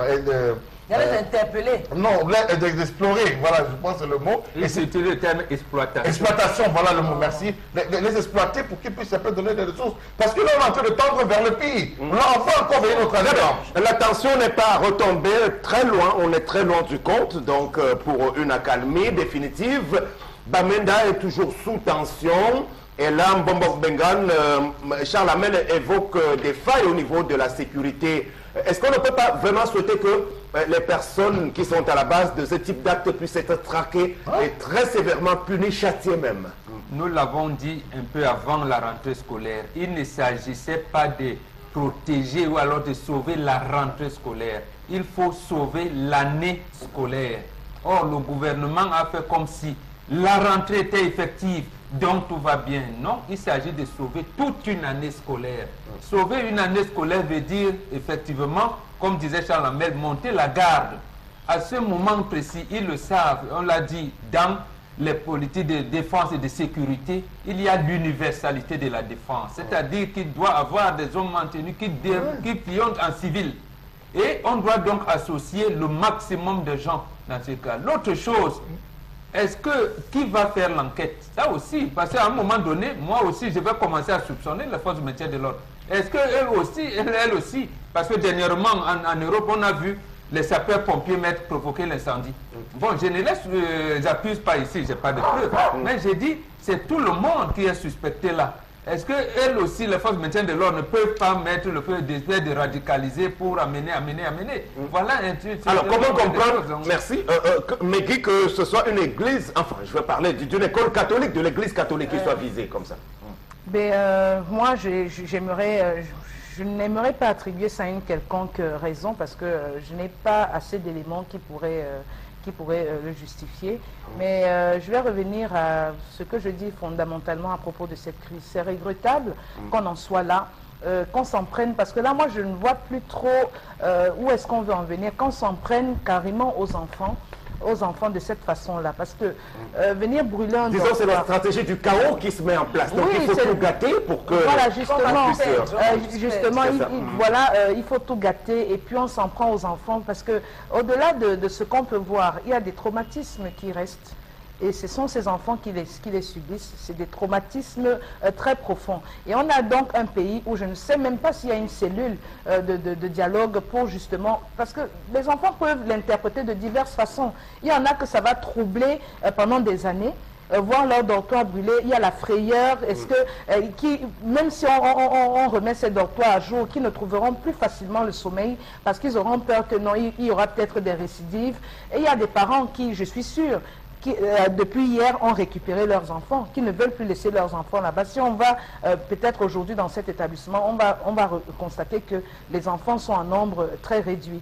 Donc c'est dommage, vraiment c'est dommage. Alors si je comprends, Charlamel, cette école a été l'objet de cette attaque parce que, à leur niveau, ils ont quand même pu faire démarrer les cours, puisque les uns et les autres ne souhaitent pas que l'école puisse avoir droit de citer là-bas. C'est pour ça qu'ils ont payé le prix à travers cet incendie. J'ai comme l'impression, Sam Sévérin, que d'une part, le gouvernement est en observation. Pourquoi? Si le gouvernement appuie trop sur la pédale, on risquerait encore crier en disant voilà le gouvernement qui est en train de faire ci, qui est en train de faire ça. On se disait qu'à travers la libération des membres de ce consortium, ils pouvaient être des acteurs, je pense bien, des acteurs d'apaisement. Mais là, c'est vraiment en question, est-ce que c'était la bonne personne qu'on avait arrêtée? Là, aujourd'hui, c'est encore d'autres points d'interrogation. Il y a l'une des sorties de ces membres libérés, Félix Congo Arborbala, qui demande que toutes les autres personnes soient libérées. Et que ça pourrait être finalement donc un objet de décrispation finalement. Alors, il faudrait qu'il le manifeste, Sam Sévérin. Il faudrait qu'il le manifeste. On ne va pas empêcher à tous. Regardez comment la zone du littoral, la zone de Bafoussam, la zone de Bouddha est infestée aujourd'hui des enfants qui vont fréquenter. Est-ce que c'est le même programme? Vous avez tous les systèmes anglophones dans les zones de Bouddha qui sont déjà saturés, Babette qui sont saturés, Sam Sévérin. Certains enfants qui ont fait des cours de système anglophone se retrouvent à aller faire déjà les cours de système francophone. Il n'y a pas besoin d'autres enfants soient appelés à faire cours à même le sol. Donc je pense qu'il faudrait qu'en urgence, on essaie de voir ce qu'il y a lieu de faire, Sam Sévérin, parce que brûler un internat comme celui-là, je me rappelle, à une époque, lorsque j'étais en internat, Sam Sévérin, à quelques mètres, n'est-ce pas, de notre internat, de notre dortoir, on a eu à violer une fille, c'est dans les années 90, on a eu à violer une fille, Sam Sévérin, je l'ai violée littéralement et elle a tué. Alors, les enquêteurs sont arrivés, on a dit que ça a été fait de nuit, on a enquêté dans l'établissement, la pression, le traumatisme, beaucoup ne sont pas sortis, il y a ceux qui sont rentrés, ils ne sont plus jamais revenus de ce côté de l'internat. Donc c'est pour dire que, comme disait Megui, il y a un traumatisme et puis il y a des populations qui constamment ont peur. Vous ne pouvez plus vous arrêter à un endroit de peur qu'une bombe artisanale a été jetée, vous ne pouvez plus aller vous divertir, vous ne pouvez plus aller à l'église de peur que cela va vous retrouver. C'est une ville qui vit dans une psychose, les traumatismes seront profonds et je pense qu'à ce moment il faudrait véritablement qu'on... Très bien, merci. Deuxième information rapidement. Voilà la deuxième information relative à cet incident qui s'est tenu hier à la prison de Bafoussam. Donc il y a eu un mort au cours d'une tentative d'évasion au sein de cette prison. C'était hier matin. Nana Patrick, 29 ans, a reçu une balle au niveau de la poitrine alors qu'il essayait de quitter le lieu de détention. Des dégâts matériels ont également été constatés, et notamment le secrétariat du régisseur de la prison ainsi que le magasin de stockage des vivres. La prison a fait appel à la police, à la gendarmerie et à l'armée de terre pour maîtriser l'assaut des détenus. Cependant, une fois les issues verrouillées, il a fallu gérer un autre problème. Les détenus donc qui revendiquaient, en fait, qui contestaient contre la mort de leur camarade Nana Patrick ont gardé la dépouille de ce dernier avec eux. Il a fallu 6 heures de négociation pour qu'ils puissent remettre la dépouille à la prison afin qu'elle soit déposée dans une morgue. Voilà. Oui, Tendance, est-ce que tu connais bien la prison de Bafoussam? Je connais toutes les prisons de mon pays. Comment? Commençons par la prison de Nebel. Je connais la prison de Nebel, je connais Kondengui, je connais la prison centrale de Bafang, je connais la prison de Bafoussam. Mais il y a un problème sur les prisonniers, sur mes enfants. Je peux me dire mes enfants, mes amours, mes frères, mes soeurs. Papa, c'est que les gars, parfois les gars sont fatigués de rester en prison. Pourquoi il y a les gars qui sont en prison depuis des années, on ne les juge pas. Maintenant, ça fait qu'ils restent comme s'ils disent que mais ils commencent à se rebeller. Je ne vous demande pas de vous rebeller. Cher gouvernement, pardon, prenez le cas sur le cas de Bafoussam. Ce qui m'énerve, c'est parce qu'il y a eu mort d'homme. Vous essayez de regarder cas par cas pour essayer de juger les gens, vous leur donner leur peine. Parce que tu restes sur place comme ça, tu ne sais pas quand est-ce que tu vas sortir. Peut-être tu as volé une bouteille de gaz au quartier. On t'amène en prison, le plaignant ne vient plus. Quand tu arrives au parquet, il n'y a pas le plaignant. On renvoie l'affaire, tu es comme ça, personne pour suivre le dossier. prenez la peine sur une doléance. Voilà mon français qui finit. Papa, je vous parle comme ça avec la main sur le cœur. Il faut aller dans toutes les prisons du Cameroun, regarder cas par cas, pouvoir juger les gars et leur donner leur peine. Si quelqu'un va faire 15 ans de prison, qu'il sache au moins qu'il va faire ses 15 ans de prison et de sortir. Imagine que si on faisait comme ça et que c'est même pas une personne qui mourrait. C'est que les gars pouvaient me sortir, mais par la grâce de Dieu, ça va aller. Je suis mamie Gigi, je vais mettre la paix partout. Donc papa, je sais que la nuit porte conseil. Et quand je parle, le gouvernement me pousse. Quand je parle, mon gouvernement... Est-ce que les forces de l'ordre qui étaient aux abords de la prison avaient vocation à tirer à balles réelles sur cet enfant? On posera toujours la question, Sam. On ne sait pas si nos forces de maintien de l'ordre ne veulent jamais acheter des balles en caoutchouc. Ça existe. Sauf qu'il s'agissait d'un évadé, enfin quelqu'un qui a bien voulu s'échapper. Il y a des balles en caoutchouc, quand vous tirez dessus, vous attrapez une trempe. Vous tenez des trampes, vous tombez, vous ne pouvez plus. Ils savent ça. Mais pourquoi cette politique de répression, il faut tuer à tout prix? Ce n'est pas possible. Maintenant... Donc c'est un acte répréhensible, condamnable de la part des forces de l'ordre. Absolument, c'est condamnable. C'est condamnable, puisque lorsqu'on vous met en prison, encore qu'on appelle la prison là comment? Prison de prison d'exploitation. C'est-à-dire prison de reproduction, voilà, prison de reproduction. C'est-à-dire que lorsque vous y êtes, on doit vous apprendre à une réinsertion sociale. C'est ça le nom qu'on a donné à ces prisons. Maintenant, qu'est-ce qu'on leur apprend là-bas? D'abord, est-ce qu'ils ont des psychologues? Je n'en sais rien. Est-ce qu'on leur apprend des métiers? Je n'en sais rien. Maintenant, il y a une surpopulation. C'est une prison qui a été construite pour contenir, je pense, au plus 50 personnes. Aujourd'hui, ils sont un peu plus que cela. C'est pour cette raison que les autres ont maintenu le cadavre de leurs frères là-bas pour leur dire que maintenant, nous avons toujours posé des problèmes ici. Donc, c'est peut-être l'occasion de les résoudre maintenant. Donc, il n'est pas toujours question de tirer dans le but de tuer des Voilà, les images ne sont pas forcément agréables à regarder, hein, les images qui ont été publiées par Equinox.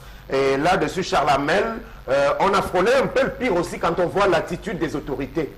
Alors, Sam Sévérin, lorsqu'il y a un mouvement d'humeur dans une prison, il y a lieu de s'attarder et de s'interroger sur les origines et la nature, disons-le comme ça, de ce mouvement d'humeur. Il me souvient que les prisonniers, depuis, se plaignaient de la qualité des conditions, ils demandaient, ils réclamaient, ils revendiquaient l'amélioration de leurs conditions de vie. Ils ont parlé de l'humanisation. C'est ça que je dis, de leurs conditions de vie.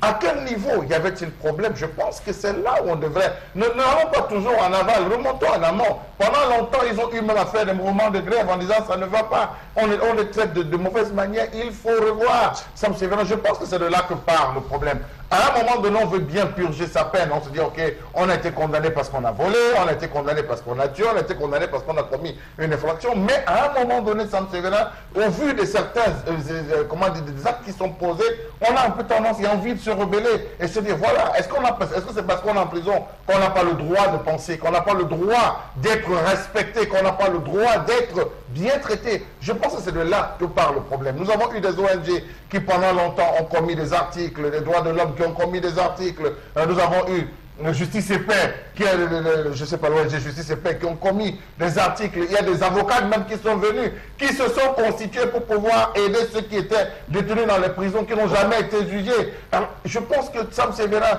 il faudrait qu'à un moment donné aussi l'État lève le pied et se rende compte que voilà, il faudrait qu'on essaie d'élargir soit ces prisons, qu'on essaie de procéder à l'extension de ces prisons, qu'on essaie de diligenter les dossiers, qu'on diligente aussi les dossiers, parce qu'il y a de nombreuses personnes qui sont là, qui n'ont pas été jugées. Je pense que c'est de là que va tout ce problème, c'est un peu ce ras-le-bol qui pousse ces gens. Mais moi, je dirais qu'il faudrait qu'on ne perde pas de vue que nul n'est à l'abri de la prison. Nul n'est à l'abri de la prison. Aujourd'hui, il y a des personnes qui se retrouvent en prison qui n'auraient jamais imaginé. Les anciens premiers ministres. Voilà. Donc, on voit effectivement aussi des personnes qui ont été, qui ont eu de hautes responsabilités dans notre gouvernement, qui, à l'époque, ne se souciaient pas de ce qui se passait dans les prisons, mais qui, une fois qu'ils s'y sont retrouvés, ont commencé à décrier les conditions de détention. Parce qu'ils ont compris qu'on peut être prisonnier, mais on n'en devient pas moins un animal. Ce n'est pas des animaux qui vivent en prison. Alors, on a donc un pays où on a perdu le respect de l'humain. Excusez-moi le terme. On a perdu le respect de l'être humain. Or, nous sommes tous des humains. Vous avez des prisons où on met tout le monde ensemble. On doit tenir compte des profils de chaque prisonnier. On ne peut pas mettre un enfant ou alors un homme qui a volé de la nourriture parce que peut-être il avait faim dans la même prison qu'un grand assassin qui est à son 5e, 10e assassinat. Je parle d'assassinat, pas de meurtre, prémédité. Alors tous sont mis ensemble et vivent de façon inhumaine. Même si en Europe, on a des conditions un peu plus favorables, il est clair que déjà le fait d'être enfermé, de ne pas voir la route, de ne pas voir d'autres personnes, de ne pas voir sa famille, c'est déjà une grosse sanction. Donc on ne devrait pas en faire vraiment plus que ça. Maintenant... On peut se demander d'ailleurs pour l'infortuné, quel danger représentait-il? C'est un jeune garçon qui, même s'il tentait de s'enfuir, aurait pu être rattrapé. Justement, on parle aujourd'hui d'évasion, mais il faudrait aussi que l'administration pénitentiaire se pose des questions. Alors, quand on essaye de s'évader, il y a des objets qui rentrent dans les prisons. C'est avec la complicité de qui?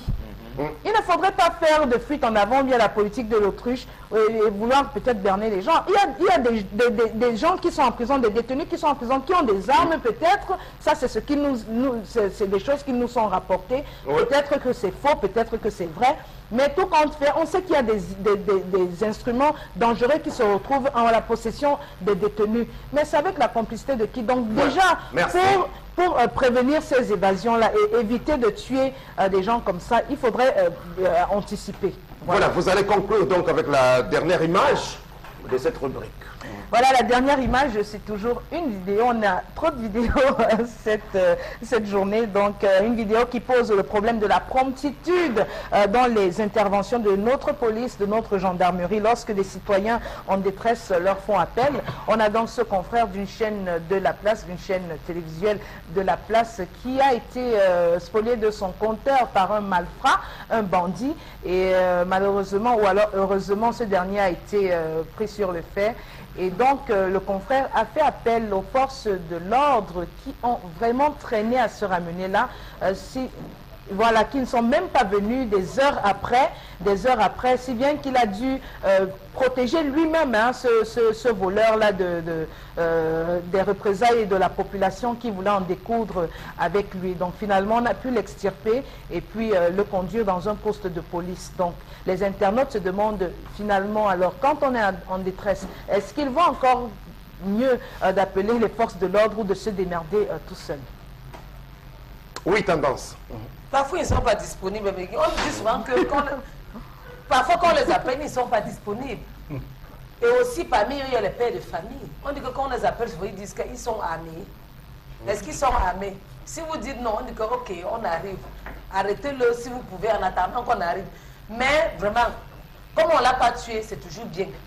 Justice populaire. Tu vois, les Camerounais ont fait ça. C'est la famille qui... Regarde un million de garçons. On pouvait même avoir le témoignage de la victime. Hein. Regarde un million de garçons comme possible, ça. Hein. Qui pas voler.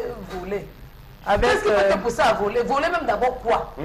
Si la réalisation peut nous servir ce témoignage-là. Vraiment. Oh, ça me fait même pitié. Il y a la famille au Cameroun, ça ne va pas. Et quand c'est comme ça, tous les gens disent justice populaire. Je suis fier parce que cette fois-ci, il n'y a pas eu de justice populaire.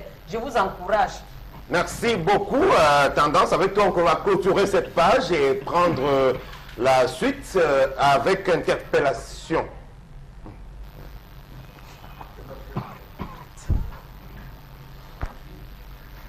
Peut-être peut-être lire quelques messages. Voilà. Donc, on a ce message qui nous parle de la pub. On parle de pub au Cameroun et il y a même un conseil national de la pub qui est présidé par le ministère de la Communication. Il me semble qu'il y a une loi qui interdit la publicité des jeux du hasard. Le CONAPUB ne voit-il pas ce qui se passe dans certaines télévisions? C'est Hussein à Douala qui nous écrit. Les jeux du hasard et de la médecine. Voilà. On ne fait pas de publicité de l'hôpital ou des médicaments. Voilà, chers panélistes, la pub mensongère est une mode à la camerounaise parce que les spécialistes de la pub sont ignorés. Pourquoi former des futurs chômeurs? Le Cameroun n'est pas loin du chaos ivoirien. Pardon mes frères, conservons l'unité nationale. Mais c'est vrai, mais le chaos peut-être ne viendrait pas des incendies ou des tueries. Hein. Là, sur nous, déjà, Douala, Yaoundé et Bafoussa, Bamenda sont en train de causer le chaos. Et ce chaos-là, les gouvernants, s'ils ont la volonté de gérer bien le pays, ils doivent commencer à résoudre ce problème. Oui. Alors, on a Bionda Gaël qui nous écrit depuis le Kradat à Yaoundé. Moi, je dis qu'il y a un manque de communication dans cette famille. Les filles, soyons sages, même si nous n'avons pas une conversation avec nos camarades, pensons au moins au préservatif. Absolument. Oui, parce que la grossesse, c'est le moindre mal. Hein. Une maladie, c'est pire. On chope le sida, il y a les hépatites. Donc, la grossesse, un bébé, c'est encore moins grave. Alors, vous convenez avec les Camerounais que la jeunesse est piégée par les pouvoirs publics. Suivez mon regard. Un enfant qui obtient un bac F8 est d'office exclu en faculté de médecine. Pourtant, leur base secondaire est techniquement médicale. Quelle duperie collective de l'État. C'est Fred qui signe ce message. Oui, il en est des autres F1, F1. Ces gars, ils n'ont pas d'avenir dans les facultés, dans nos universités. Si vous ratez le concours de l'INSET ou de Polytech, vous êtes l'échec, vous n'avez plus d'avenir. Un gars qui a un baccalauréat en froid et climatisation, ainsi de suite, en électricité, en électronique, s'il ne passe pas le concours pour devenir ingénieur, c'est fini pour lui. Voilà, donc on a cet autre message à l'intention de notre professeur qu'on a reçu tout à l'heure qui dit que les étudiants se frottent. En fait, le téléspectateur nous dit qu'il n'est pas d'accord avec le prof qui affirme que les étudiants se frottent à la réalité sur le terrain. Par exemple, lui, il est étudiant en biochimie à l'université de Douala et là-bas on fait TP à 20-25 par groupe et seuls 2 élèves manipulent les appareils. À l'université de Douala, il y a trop de théorie et presque jamais de pratique.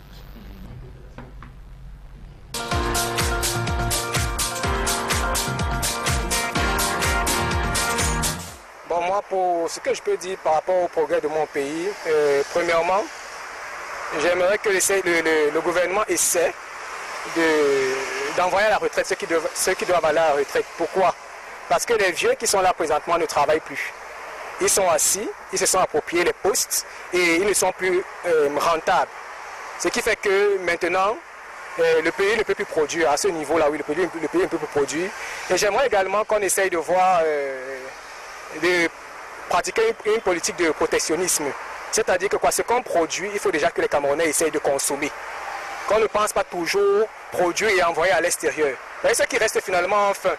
Et ce qui fait qu'à l'intérieur, on a une inflation vraiment qui ne permet pas déjà aux Camerounais de premièrement, répondre à ses besoins. Donc il y a ça, il y a aussi le problème de la monnaie. La monnaie que nous utilisons maintenant est un problème pour le Cameroun. Le CFA vraiment nous met à prouver qu'ils ont fréquenté, qu'ils ont la capacité de faire développer le pays. Voilà pour ma participation.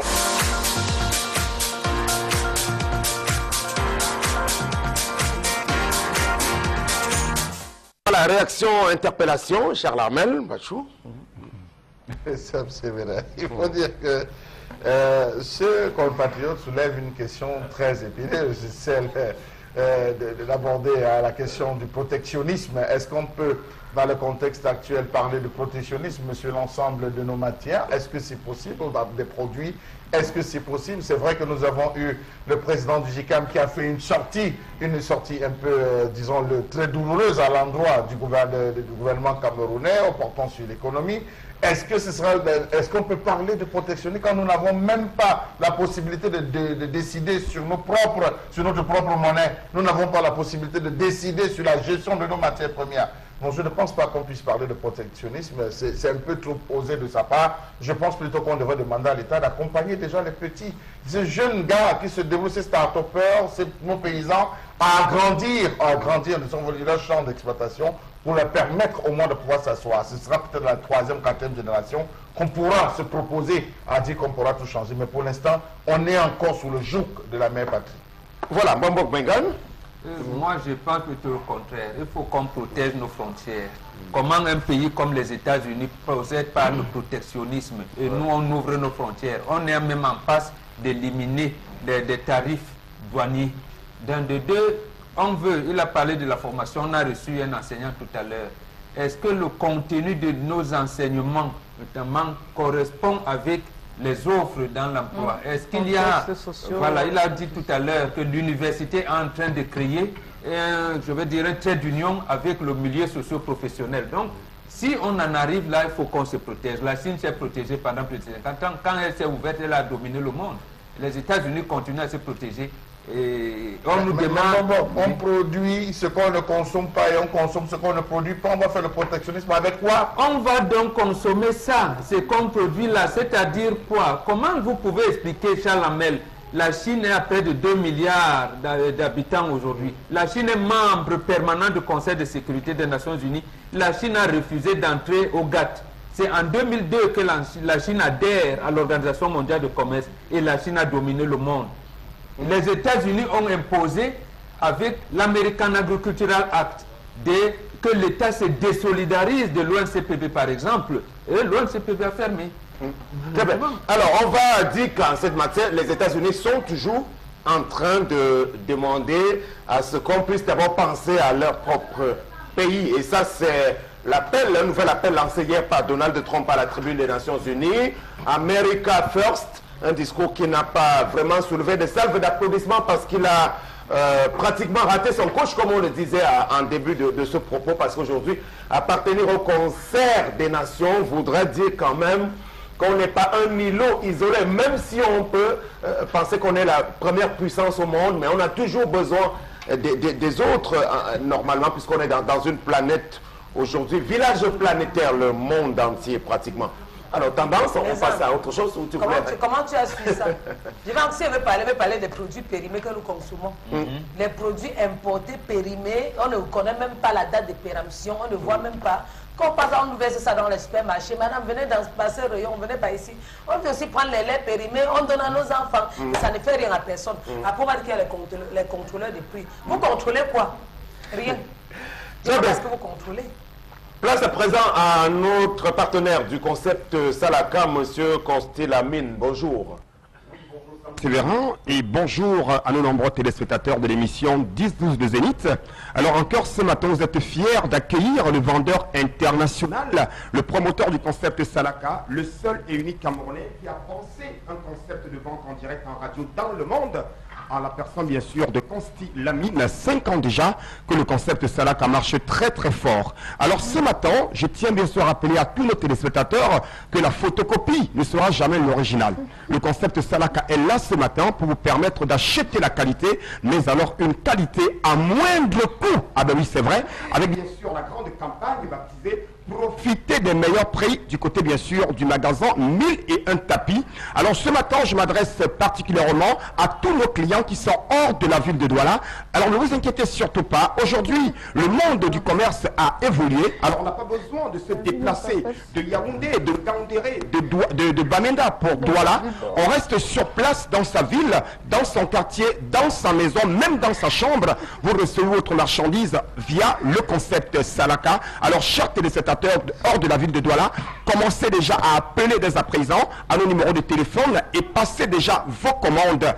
Bien sûr, alors le temps également de rappeler que nous sommes à 17 jours exactement de la fin de cette campagne qui est baptisée Profitez des meilleurs prix du côté bien sûr du magasin 1001 tapis. Alors ce matin la vente va commencer directement avec bien sûr des tapis de prière. Ah ben oui c'est vrai, on doit rendre grâce à l'Éternel avec bien sûr des tapis de prière. Vous les avez à 2000 francs. Le temps bien sûr de demander à la réalisation de bien afficher le numéro de téléphone parce que c'est important d'appeler. Il faut le rappeler.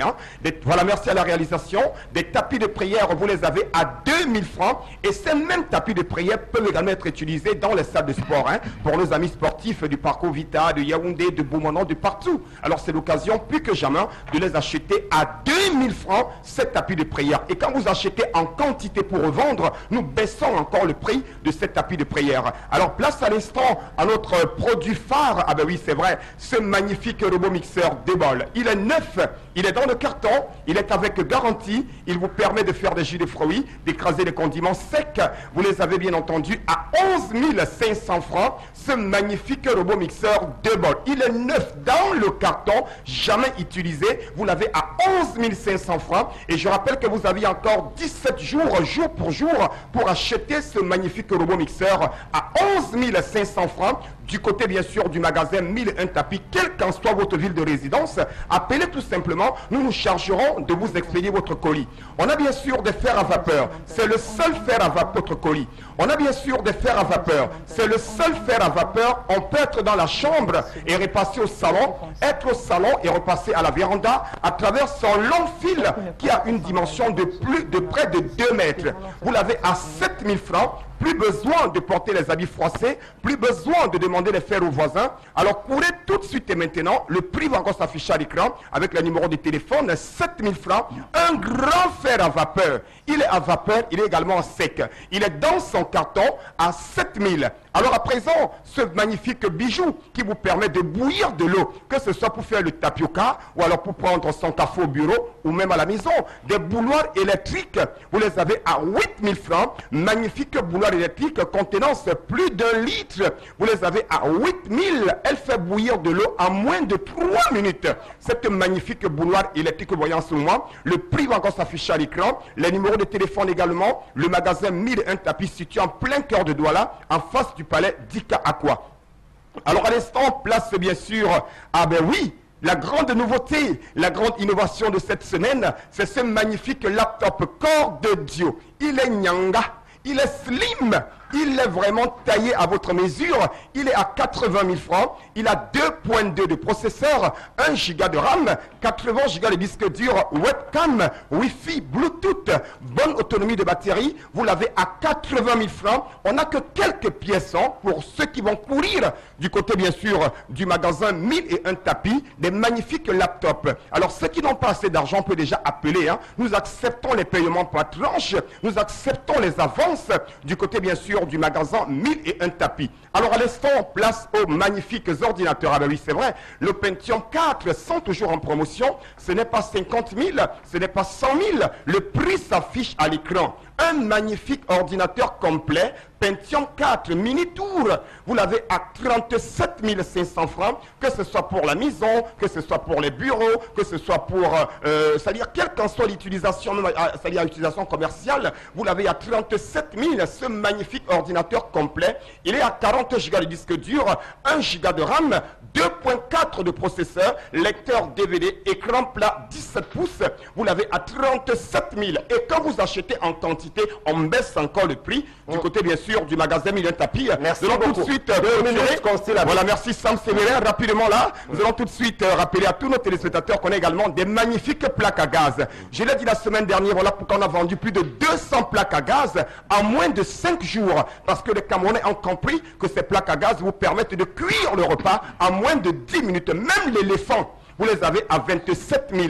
Les régulateurs de tension numérique pour sécuriser les appareils, vous les avez à 17 000 francs. Également, ceux qui veulent écouter de la très bonne musique, vous avez des woofers de très bonne qualité avec radio, carte mémoire, clé USB, vous les avez à 25 000. Alors, je sors rapidement en disant à tous mes amis Douala, Batobesse, Wapulate régulateur de tension, Wapulate robot mixeur, Wapulate Hayan, Yande au magasin 1001, Banamangolo de Meo, Batobesse, Bessengelba Katan, O Yawande, O Douala, Yando 1001 tapis. Donc, any man just come, just not 1001 tapis, and promotion go finish for the 7th of October. Donc, any man call just no. You don't get money, come see me. Me na Papa Salaka, I go make you say you get fine kako. Not forget robot mixer, 11 500 euros. Faire à repasser 7 000. Ouf, 25 000. Un ordinateur, 37 500.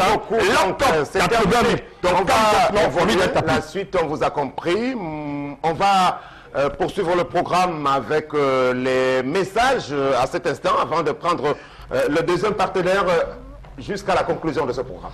Voilà, bonjour. Que font tous ces experts économistes camerounais pour sortir le pays de cette servitude monétaire? Elman depuis Fougerolles. Non, c'est une décision politique, ce n'est pas une décision technique. Voilà, donc on a Valentine qui nous écrit depuis Kumba et qui nous dit please, they should understand that there are rebels abroad, diaspora, who are associated with some useless and jobless boys and even some policemen in the country who are causing evil around the northwest and southwest. C'est exact, effectivement, parce que Apparemment, ces gars viennent de la diaspora et ils envoient comme les gens, comme des kamikazes, qu'ils rappellent des mercenaires. Des mercenaires, voilà, c'est possible que ce soit ainsi. Et que ces mercenaires-là se recruteraient, que ce soit les civils que chez les hommes en tenue. Voilà donc Maxime depuis Tchang qui nous dit: ce gardien qui tire sur un jeune prisonnier, je me demande s'il a subi une formation. Il aurait pu essayer de le rattraper.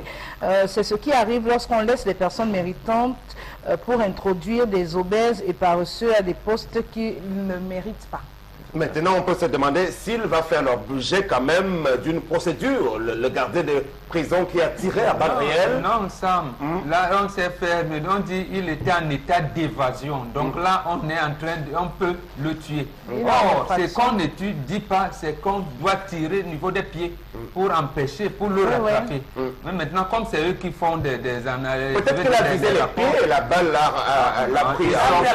Ils sont formés, ils savent comment on tire.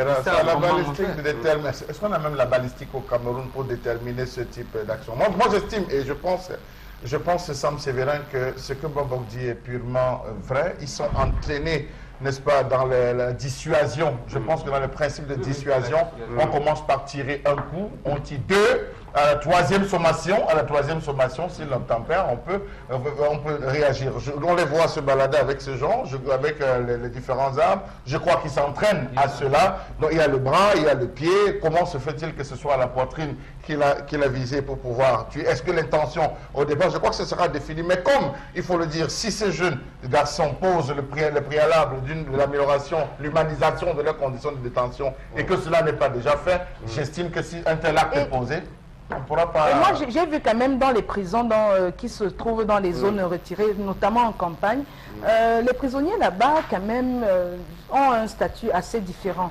Moi, j'ai connu des prisonniers qui faisaient des corvées.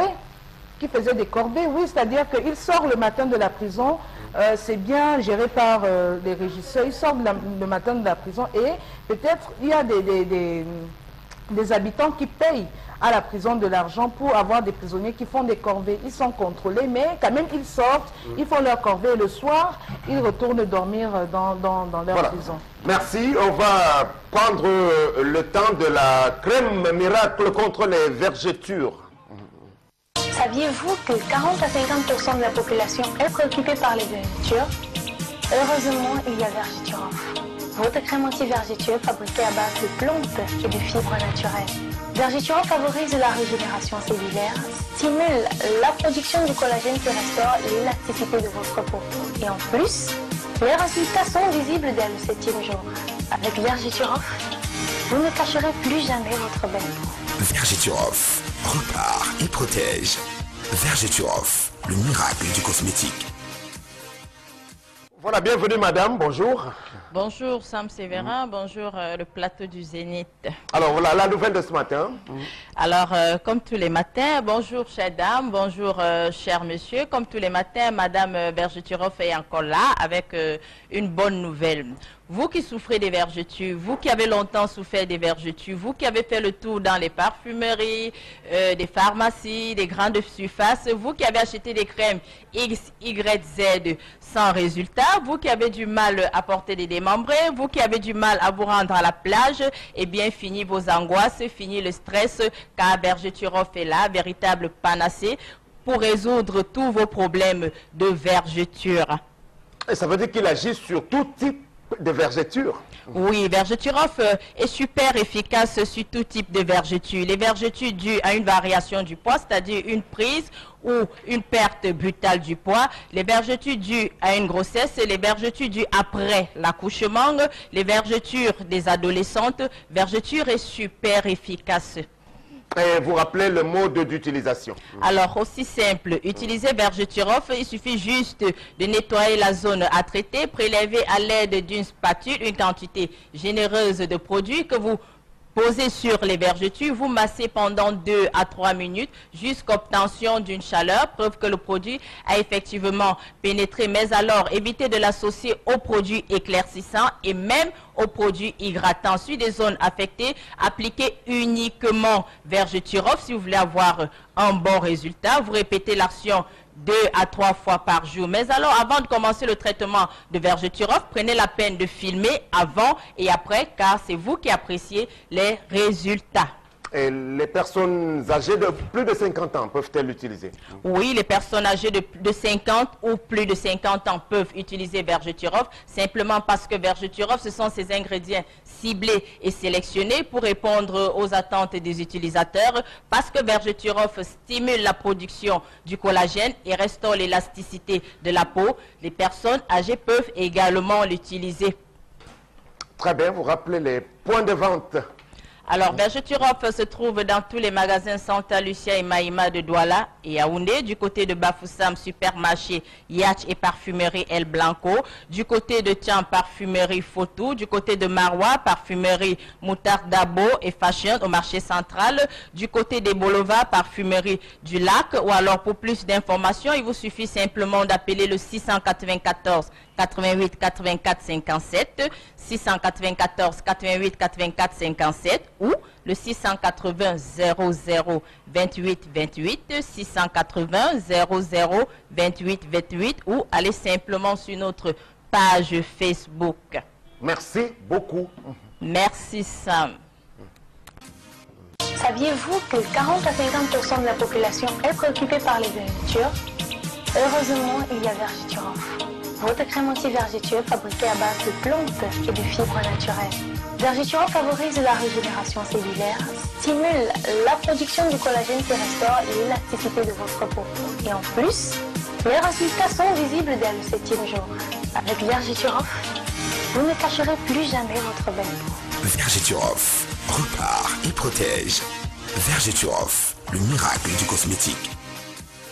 Voilà, on va sortir de ce programme avec la critique suivante portant sur le calendrier électoral de 2018 au Cameroun. On est encore dans le clair-obscur, on n'a aucune indication officielle à ce jour de ce que on va respecter la série d'élections qui sont au programme. Et pour s'en inquiéter, nous avons droit à une mission de l'Organisation internationale de la francophonie, l'OIF, de Mme Michaël Jean, qui a donc choisi d'envoyer quelques-uns de ses émissaires au Cameroun pour s'enquérir de l'état d'avancement de ce processus qui est en préparation, nous dit-on dans les cercles du pouvoir. Parce que vous le savez, au Cameroun, la démocratie est étranglée parce que le calendrier, entre autres choses, est entre les mains du chef de l'État, chef du RDPC, président de la République, qui est le seul qui sait quand, comment et pourquoi est-ce qu'on va tenir ce scrutin pour 2018. Donc, on ne nous a jamais dit que véritablement tout cela sera respecté.